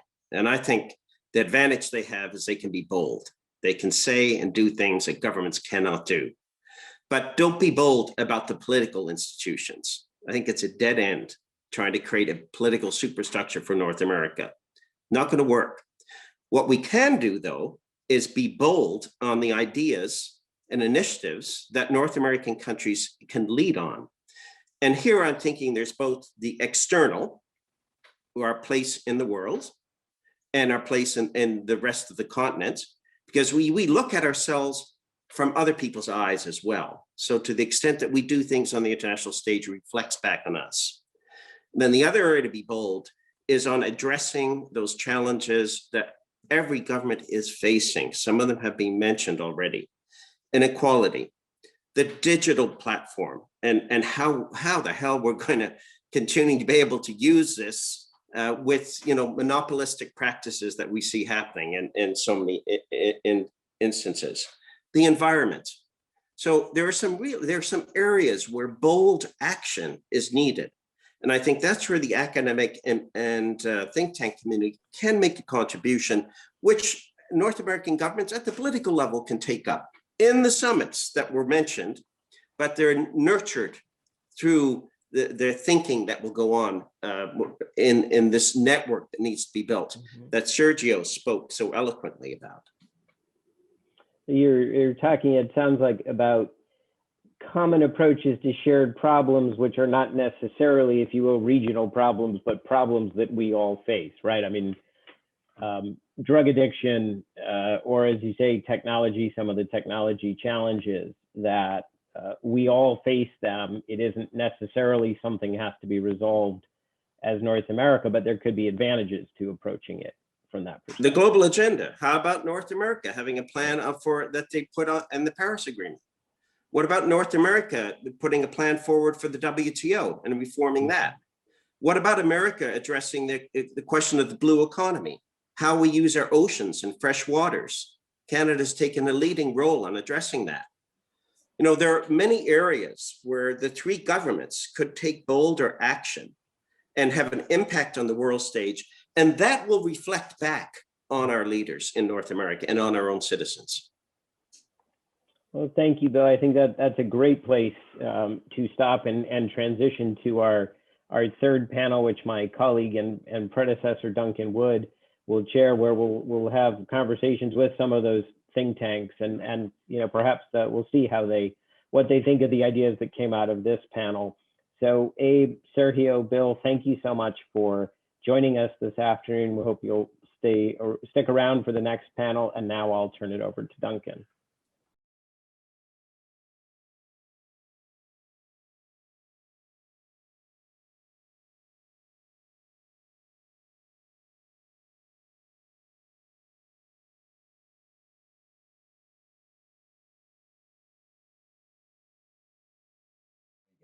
I'm able to start my video now. I'm afraid everyone now has to look at my face. It's great that we've got to this point in the afternoon. I'm delighted that we've had as rich a discussion as we have so far. The policy makers, I thought, had a terrific conversation about what's happening right now and some ideas for the future. But I thought that panel that we just had really set the stage for us to close out this afternoon's session and to look at this specific project that we have been working on collectively between a number of different institutions and on North America 2.0, and to begin a conversation about what else we can do to drive that conversation forward on where we are in North America. I'm delighted to be able to introduce our panelists here this afternoon. Chris Wilson, who is known to many of you because he was with the Wilson Center for so long. He is still a global fellow with the Wilson Center. Previously, he served as the deputy director of the Mexico Institute. He's the author and editor of numerous reports, including Growing Together, Economic Ties between the United States, Mexico, and of course, the State of the Border Report. He is a widely quoted authority, and honestly, Chris, it's great to see your face again. We've missed you over the past couple of months. Secondly, delighted to introduce Juliette Kayyem. Juliette has spent the last 2 decades in both state and federal government, managing complex policy initiatives and organizing government responses to major crises. She is currently the senior Belka lecturer in international security at Harvard's Kennedy School of Government, where she is also faculty chair of Homeland Security and Security and Global Health Projects. Just a few challenges for you there, Juliette. Would you like to take on anything else? Previously, she served as President Obama's Assistant Secretary of the Department of Homeland Security, where she played a pivotal role in major operations responding to the BP oil spill and H1N1 pandemic. Juliette, great to have you with us. Thirdly, Enrique Berruga. Enrique is a Mexican diplomat and writer. He is currently Executive General Director at the Aspen Institute, Mexico. He's an editorialist as well for the newspaper El Universal, author of different books such as Property of Others. He began a distinguished diplomatic career in 1984, clearly at the age of 16, holding different positions, among which stand out Ambassador of Mexico to the United Nations, President of the Security Council of the United Nations, Ambassador of Mexico in Costa Rica, Undersecretary of Foreign Relations for Latin America, and a number of other positions that he has held, including work on the reform of the United Nations. Great to have you with us, Ambassador, and thanks for being such a good friend to me personally and to the Wilson Center over the years. Meredith Lilly is an associate professor and associate director of the MA program in Carleton University, where she holds the Simon Reisman Chair in International Affairs, focused on trade policy. She's also associate director of the MA program at NIPSIA. Dr. Lilly is a national award-winning researcher with extensive experience in public policy development and executive branch decision-making. She previously served as Foreign Affairs and International Trade Advisor to Canadian Prime Minister Stephen Harper and oversaw within the PMO's office, the conclusion of Canada's free trade negotiations with the European Union, South Korea, and the Trans-Pacific Partnership among her files. Those are 3 great badges to have, Meredith. Well done. Her current research is focused on Canada-US trade relations, international labor mobility, and economic sanctions. And last but by no means least, in many ways, our inspiration here for this project, Alan Burson is with us. And Alan, you're known to everybody on this call, but of course, in addition to your distinguished public service career, where you have served as the head of CBP and Assistant Secretary for Homeland Security, I want to point out that it's been your intellectual leadership over the years that really has inspired so many of us on this call today. And you are a force of nature. You're always questioning, you're putting questions to others and asking them of yourself as well. And we truly appreciate that. And I know that you're going to come in towards the end of this session with some ideas about the future. But let me jump straight into the conversation. And I'm going to start with Chris Wilson. Chris, you have been the guy who's really handled the pulling together of this particular book project. So I'd love for you to give us an overview of this. But before you do, let me just say that the Wilson Center has invested seriously already in North America project. We are the only think tank in town that has both a Canada and Mexico Institute. That's partly because no other think tank has either a Canada or a Mexico Institute. So, that's we're way ahead of everybody else. It's also the fact that, of course, with the incredible collaboration that we've had with Ambassador Tony Wayne over the years, we've been able to put together meaningful programming on North America, covering not just the USMCA dialogues that we're engaged in right now, but also important work on workforce development that Ambassador Wayne has carried out. And this is something that the Wilson Center has supported at the financial level. And of course, the Mexico and Canada Institutes have supported in terms of both resources and time and effort dedicated to it.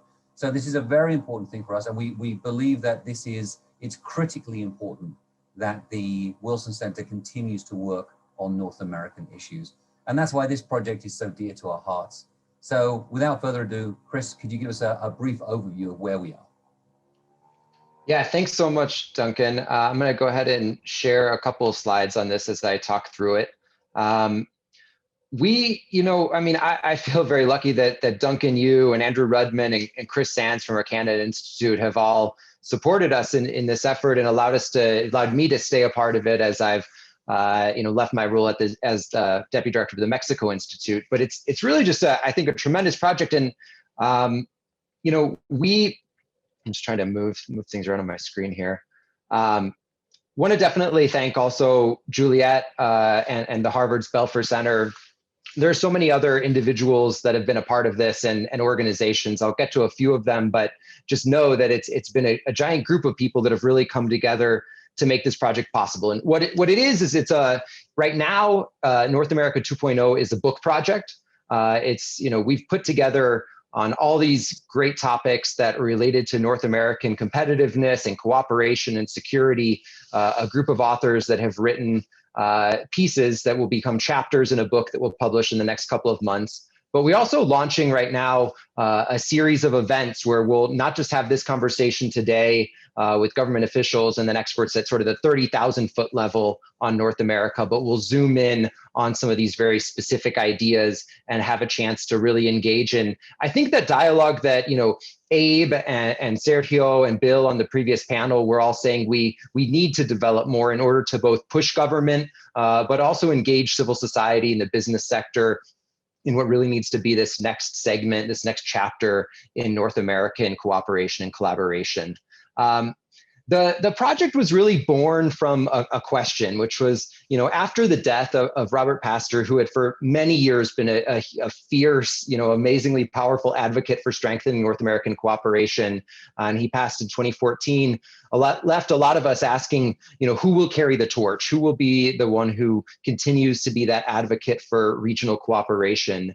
And Alan Burson was the one who sort of came to us and said, we need to answer that question. We need to have a good answer for that question. And the answer really is that no one will. No one individual will carry on that legacy and fill his shoes. But if we bring together a group of people, a community of actors to make progress on these big ideas, these policy ideas, we thought that we could make, carry on the torch. We could follow in his footsteps and actually bring us into a new chapter of regional cooperation.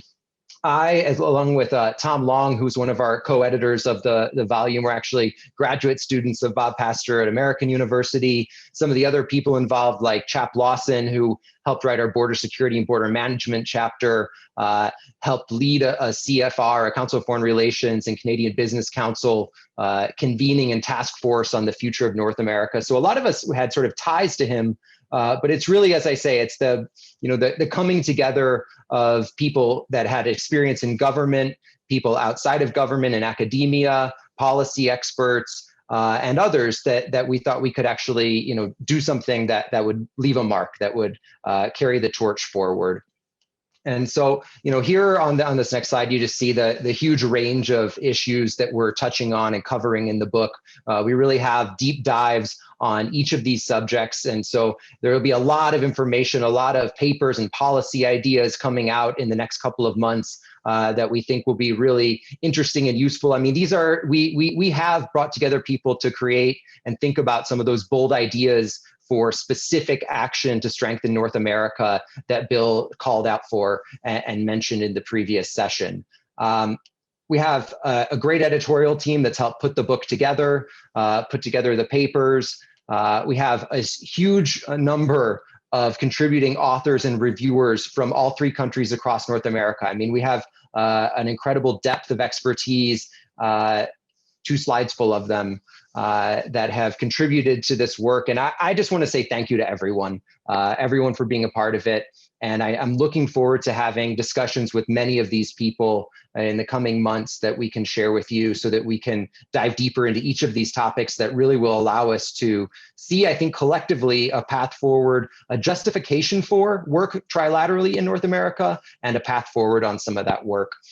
So thanks again to all these institutions and people that have been a part of this with us. And let us jump on further into the conversation so that we can talk about the topic itself more than just the sort of details of the book project. But thanks, Duncan.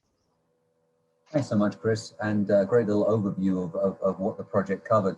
I'd like to turn to Juliet and ask you to speak about why the project matters to you and why it matters to the Belka Center. And if I can sort of throw in an extra question. Yes. Which of the issues that we've covered so far in this project sort of surprised you the most? Was something that you hadn't thought about in the context of North America? Well, thank you so much, first of all, Chris, Duncan, Alan, people who have actually brought someone like me who tends to think my background, as you heard, is in Homeland Security. So I tend to think actually about borders and defense for a nation, so to speak. Who have opened my eyes to the limitations of that thinking. So when Alan, who's a senior fellow with the program at the Belfer Center, sort of started talking about this, it was appealing from the Harvard Belfer Center's perspective, because first, those of you who know the program, the Belfer Center for Science and International Affairs, it is very much European, Russia, India, Middle East, Defense Department oriented. And to give you a sense, and this is embarrassing, but to give you a sense, is when Alan and I went down to Mexico with someone from the dean's office, the dean of the Kennedy School 2 years ago, it was the first time a dean of a Kennedy school, 80-year-old school, 90-year-old school, 80-year-old school, it had been a school before Kennedy, had been to Mexico.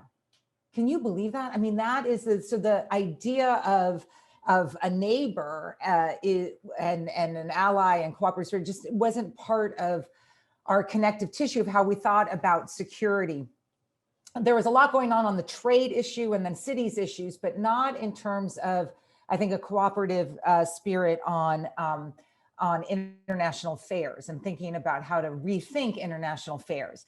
So as I said, I come to this from a Homeland Security perspective, of which it's so obvious, I'm embarrassed to say, but if you think about the 4 major borderless threats that any nation's most nations will contend with in the years ahead, or is contending with now: cybersecurity, climate change, pandemics, and radicalization. Which includes what Canada is experiencing and documenting what's happening in the United States. All of them will not be solved alone by a border-ish focus, and that it will take cooperation. In that are lots of other issues, of course, border management and border enforcement. But that is what brought us here. And so we're just thrilled, one, because we're completely dependent on the expertise And we're learning from the Canada Institute, Mexico Institute, Chris, Duncan, Alan, all of you about how to think about this from everything from cyber, energy sharing, emergency management, which is the chapter that I contributed to with COVID sort of in the mix, vaccine distribution, which is a topic of conversation now. I think so we're absolutely thrilled and look forward to what you're building here and continuing that, because it really does help us. And honestly, one final thing before I get to the interesting point quickly, our students, I mean, we're all of a relative age where our students don't think like us in a good way, or the younger generation, and they're more cosmopolitan and international than the generation before them, and thinking about the way they live their lives and the way they want the world to be.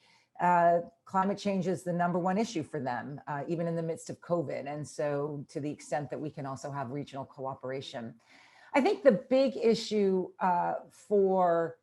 or maybe it's an omission, but, and I don't mean this as a criticism, but, and Alan certainly knows this because I quoted him in my last column for The Atlantic, is just how paralyzed American politics are about immigration, migration issues, and the border vis-a-vis US-Mexico as compared to US-Canada.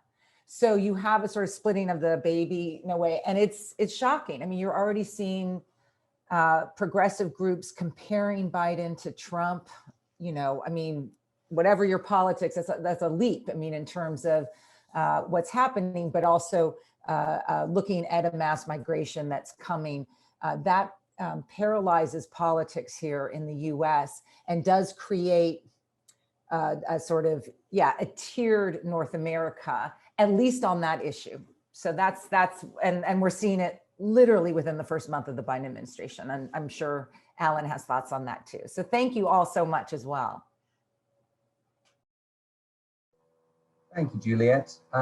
Ambassador Baruga, I would love to hear a perspective from the Aspen Institute Mexico. And again, if there's one issue in particular that stands out for you, either in terms of its, being innovative and novel, or in terms of how you see its importance for the future of North America. Thank you, Duncan, and special thanks to Alan for being this engine behind the North American idea. I would like to start by taking up on something that laterally Juliet just said about the United States view of the world. At the UN, we often said that the US had a neck problem because it could look sideways, but not up and down. So attention was paid to the Middle East and China and you name it, but not to the neighbors or even Latin America. So we are not going to solve this neck problem, but we may have some proposals here to make. One of the most striking features to me, the one that is actually puzzling me for years and years, is the lack of coordination. I'm all too aware that creating institutions and bureaucracy is not part of our DNA, or has not been part of their DNA. But I think that coordination, at least, is something that we should have a mechanism to discuss issues. We don't even have that. As an office in each of the 3 foreign ministries in which they solely focus on North American issues. Take, for instance, coordination right now. Is there any coordination on dealing with the pandemic right now? I mean, it's an obvious one. It should be a low-hanging fruit for North American coordination. We don't have that. We have 3 different approaches, 3 different outcomes, and 3 different ways even to furnish ourselves with the weapons to deal with this issue. Mexico is now getting more vaccines from Russia and China than from our neighbors to the north, and you name it. So it's really messy. Juliet also mentioned cyber attacks, other threats. And I think that in order to pursue and to further the North American idea, I think that we have to force that coordination. If it's not coming from governments, we have to force it from perhaps from below. We can coordinate or collaborate for two main reasons: because we have a common perceived threat, or because we are pursuing a common goal, or both. Literally, they are not, say, counter one to the other. Right now, we have plenty of common threats, real, not perceived common threats, and not even on that, say, premise, we build upon some sort of a mechanism to put the key players at some place to decide and to figure out a future for the region. And I think that this book, and I will end up with this note, this book that we're all putting together right now, could be a gathering point for the key players of North America. I mean, let's use it as a tool, say, as a springboard for things to come. Sometimes in this kind of conversations, I believe that it's only the true believers that come to these tables, right? We should perhaps have some dissenting voices that tell us why the North American idea has not flown. Why is it? Is it nationalism? Is it lack of interest? But when you see, for instance, some of the figures that the Undersecretary Julie Chung presented at the beginning, you see the sheer bulk of interest that we are intertwined between the three nations. Actually, it's difficult to wonder why we don't have anything that sort of accommodates the pieces somewhere.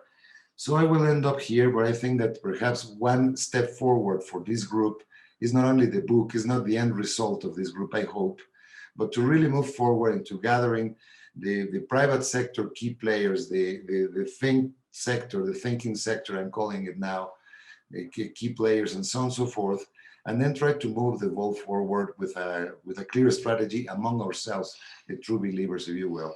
Thank you, Duncan. Thank you, Enrique. An important reminder that we shouldn't always be preaching to the choir. It's all too common in the work that we do on multiple issues. And to get some of those dissenting voices into the room, I think is a great idea, just to better understand what the issues are that stand in our way.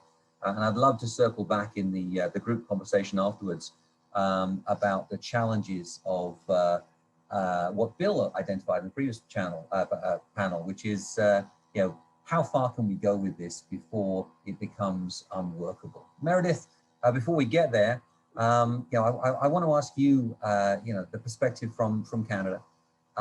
Your own experience on trade negotiations has obviously shown you the importance of the region. And so much of what we're looking at in this project is getting beyond trade.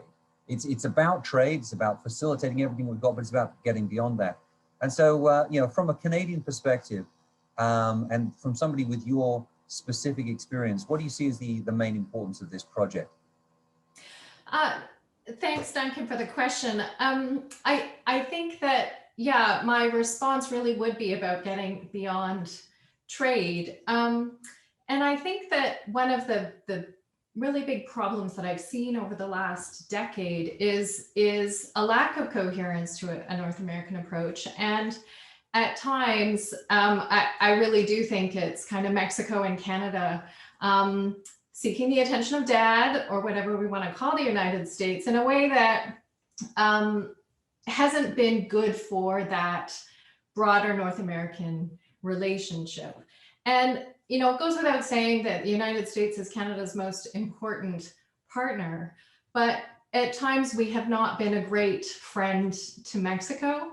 And we have failed to see, I think, the relevance and importance of Mexico to our economic future, as well as understand much more deeply the issues facing the US-Mexico bilateral relationship, which we could play a much more productive role in addressing from a continental approach.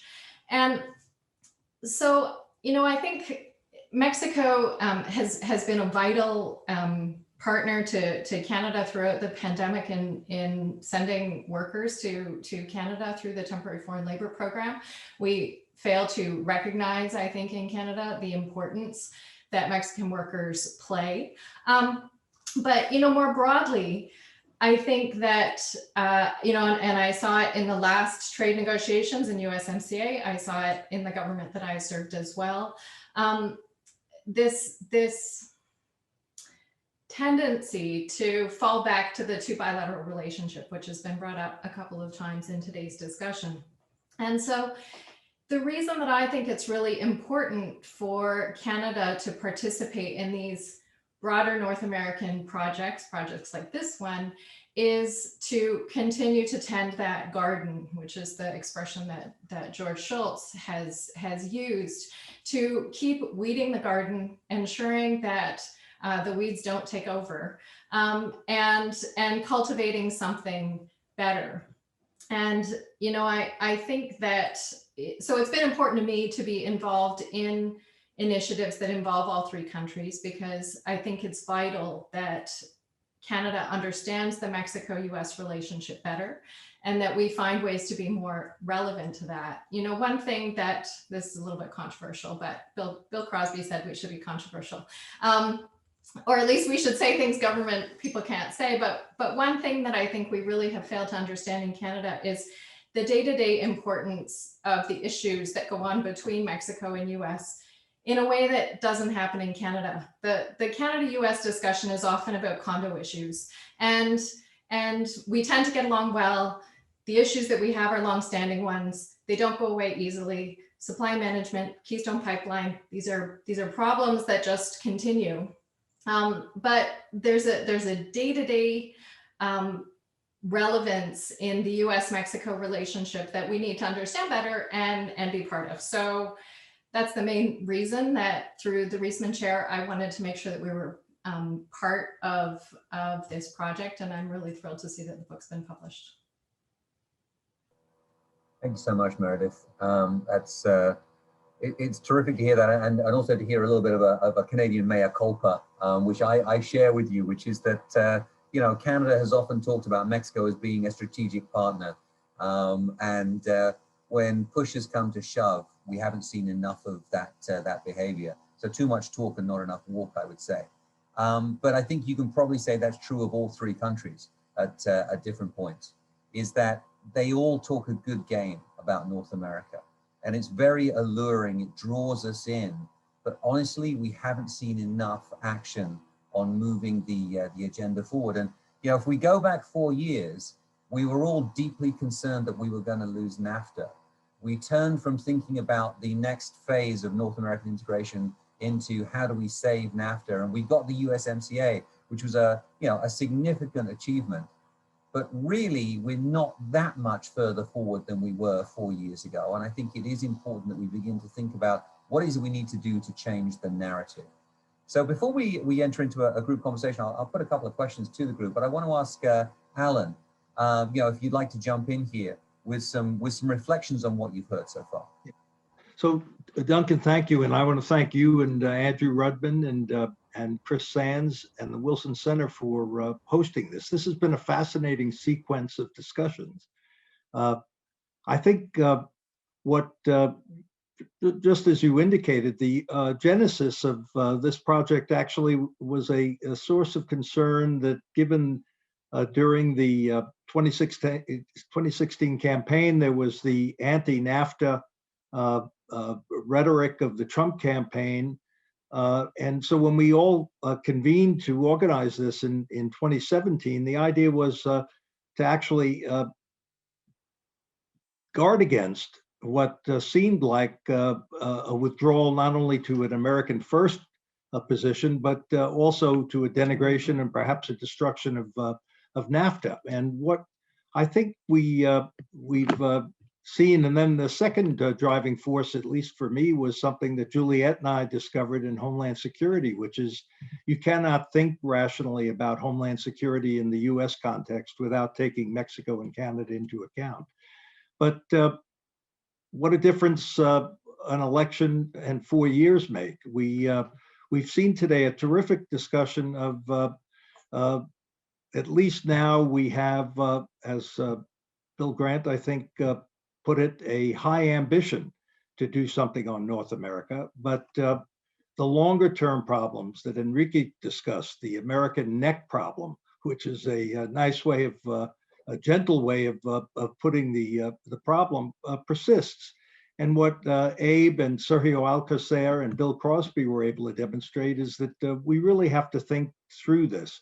It's not been an accident that North America just happened and is happening without the guidance of government. It's actually been a largely a business and civil society driven phenomenon. But here's the challenge, and I'm eager to hear the rest of the discussion, Duncan. But as you know, and what you and Tony Wayne and the Wilson Center, Mexico Institute, and the Canada Institute have been doing is actually capitalize on the fact that Donald Trump did build a North American lobby. He actually did create an impetus for business for the first time to recognize that they better defend this shared production platform that has arisen in the last 25 years in North America. I think what our challenge is, and Abe pointed out the difficulties, the challenge is that we need to help business see that it's beyond trade, that in fact, if you are to sustain the kind of advances we've seen in trade, we're going to need to enlist the business community to actually support the institution building that will be able to generate the agenda and maintain this momentum so important to the US, Mexico, and Canada in the international arena, as pointed out. But also, I would argue, for the continued development of the three societies. We can do it much better together than we can do it alone. And I think that was the point of, and the wonderful work that Chris Wilson has done, you know, enlisting people like Chap Lawson, Juliet, a whole host of people, Tony Wayne and Sergio on workforce development, to actually start to lay out the agenda. But we really have to use this to build that lobby and to build it into something broader than a trade lobby. And I want to thank you, Duncan, for having really initiated the work that Tony's leading on the USMCA. We have a period of high ambition, as shown in the first panel, but I could not help but notice that each of the participants could not help but refer to the trade agreement by its own separate name. We've got to actually start to create an atmosphere and an understanding broadly that it's better for us to face the world together in the next generation than to concentrate on our separate paths. But thank you for hosting what I think is among the three panels in each in its own way. I think a terrific platform for moving forward to really working on the agenda and on the institutions that will be necessary in the think tank world and the academic world to sustain. Thank you. Thanks, Alan. I'd love to share something that a conversation that I had last night. I was chatting with somebody, a young entrepreneur who has an app which can be used in the logistics business. Basically, you take a photograph of the shipment, let's say of metal pipe, and it automatically identifies how many pieces of metal pipe are in that shipment, their configuration, and the AI software-based software that it uses is able to then register that in the system to make sure that when that product or that shipment finally arrives, that the customer is getting all the things that were loaded on.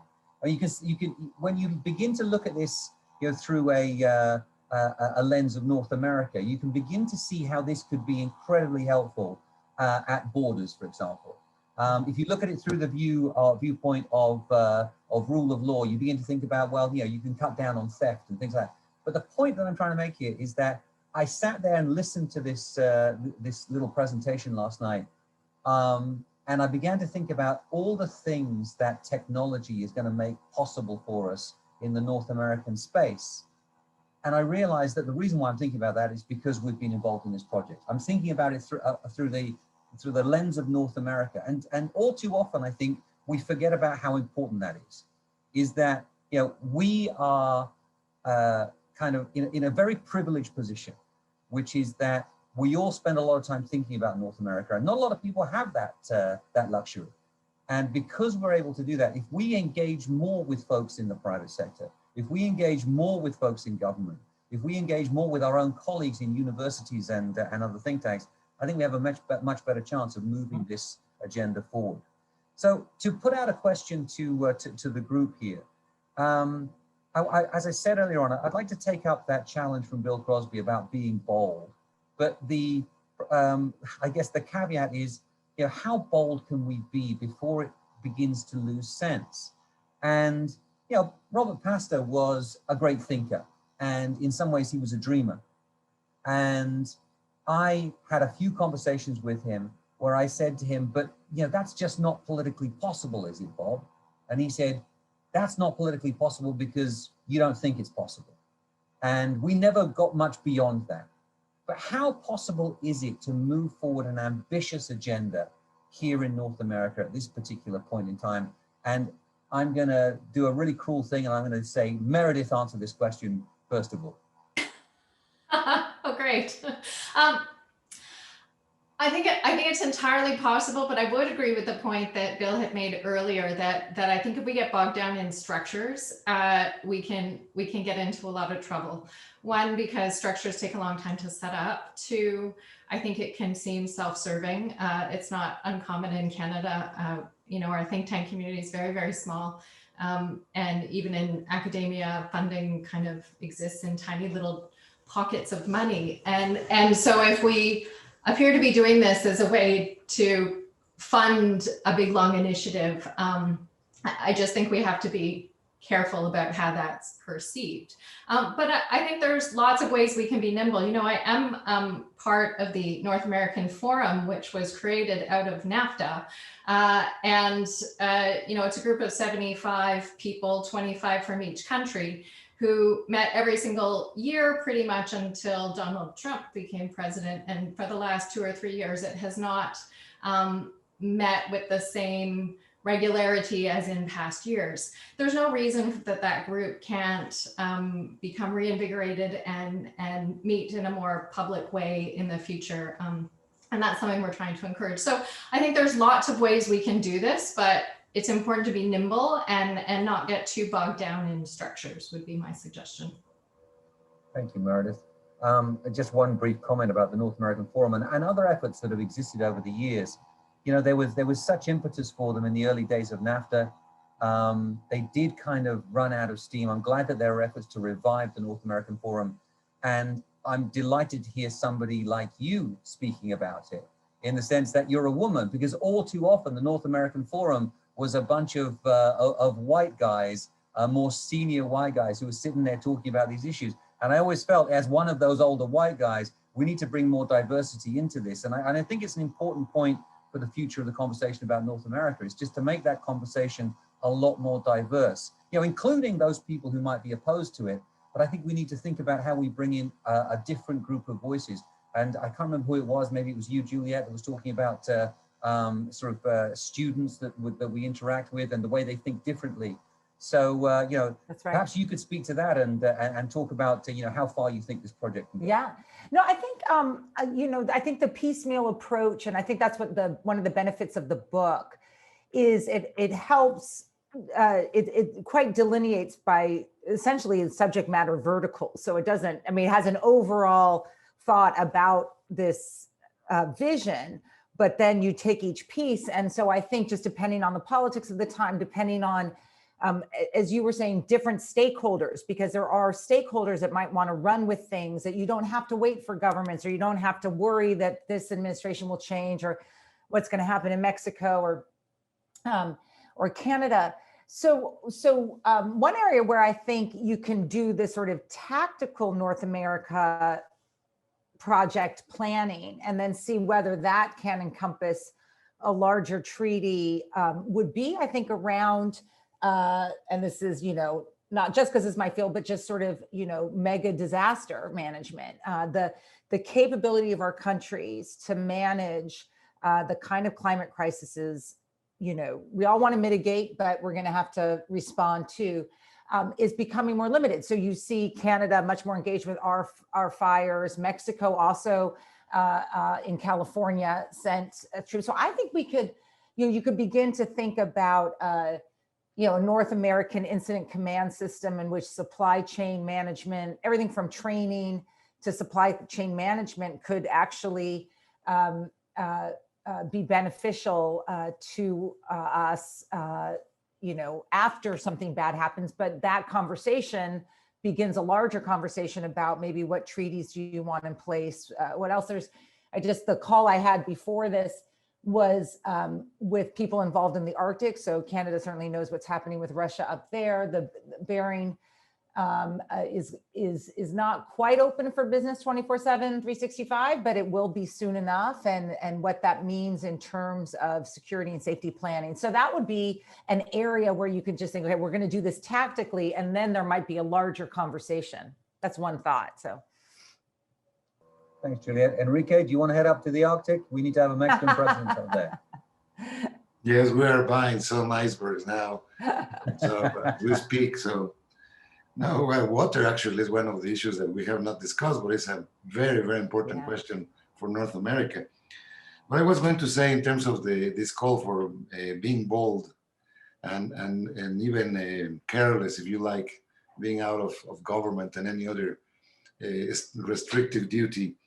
I think that where we should push as a group, I think, or people that are like-minded, like ourselves, is to make sure that we have agreement and that we push for agreement in those areas in which in that we cannot afford not to be in agreement, if I may say so.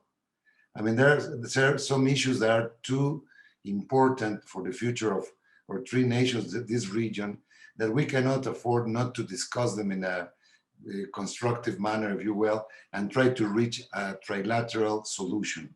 No, I think for one, I mean, this connects a lot of things. What I'm going to say is a circular economy, for instance. Why don't we try to make North America an example of circular economy? How to make the best use of Mother Nature, or the resources that we have.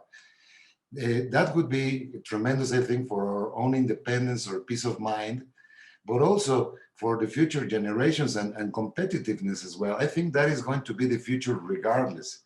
So why don't we start pushing on that I don't think is a contentious issue. It's not a matter of local politics, if I may say so. And we can push like a bold idea. I don't think you have to just be reckless here with ideas like the ones that were called upon, but we can be, imaginative, if you will, to figure out what is the future that we will end up having together. So push those things, and then the strategy behind it is the key. Perhaps Juliet was dealing a little bit on this, but I think that if we know something like the what, for instance, that is, say, circular economy, for argument's sake, we have to have a strategy behind it in order to push these ideas forward. Otherwise, and to make them politically attractive, because otherwise the leadership won't follow. Thank you, Enrique. Chris, some thoughts on your next job, carrying this project forward? How far do we go? Yeah, I mean, my thought on your question of how bold we can be is that we can be, and this was touched upon, but we can be as bold as we are relevant.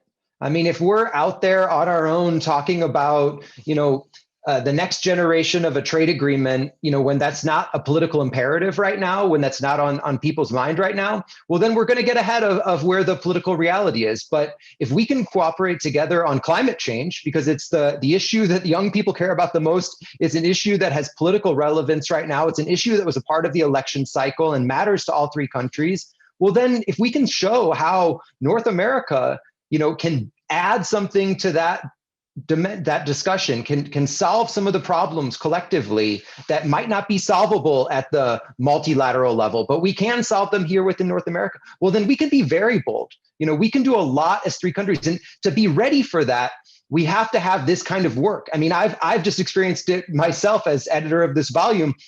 I'm learning about all these issues that have not been traditionally thought of as North American issues. I mean, I had never really thought about cybersecurity as a North American issue, but it turns out it's a big problem. We're all facing it, and we can do better if we work together. And so we need to be ready to offer those solutions when the solution is called for. when cybersecurity becomes the issue that we need to solve now or yesterday, we need to show that North America can do it better than the United States, Canada, and Mexico can do it independently.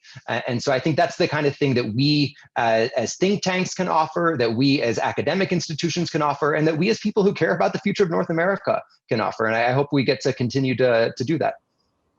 Thanks, Chris. We have to wrap up in a couple of seconds, but as the padrino, as the godfather of this project, Alan, do you have any last words?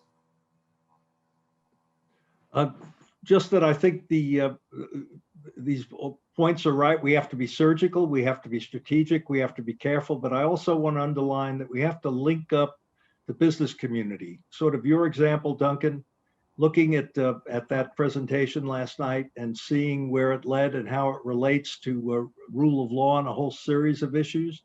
I think we want to enlist our colleagues in the private sector to support very strategic approaches to key issues, as Enrique and Meredith indicated. Be careful on what you pick, and then start organizing effort around it. And that takes resources, and we're going to need those to build the institutions that can sustain this discussion. Thanks a lot, Alan. I'd like to give a special shout out before we close to Jared Thompson, John Tyler, who have been running the Zoom show here today and making sure that everything works, giving us reminders to wrap up on time, etc. Thanks to you guys. Thanks to Olivia Soledad and Jackie Orr for all the work you put into organizing this. Obviously to Andrew Rudman, Chris Wilson, Chris Sands, everybody involved, and to our partner institutions and their representatives on this call.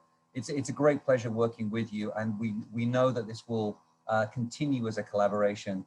Yeah, I guess basically, I'm getting a message here. I forgot to mention Tracy, and of course Tracy is one of the most important people who was putting together. Tracy, big hug, love you, man. So thank you for that. We will continue to work on North America. So watch this space, and we all look very much forward to seeing the book come out in, first of all, a digital format, and then in a hard copy. Thanks everybody, and have a great afternoon.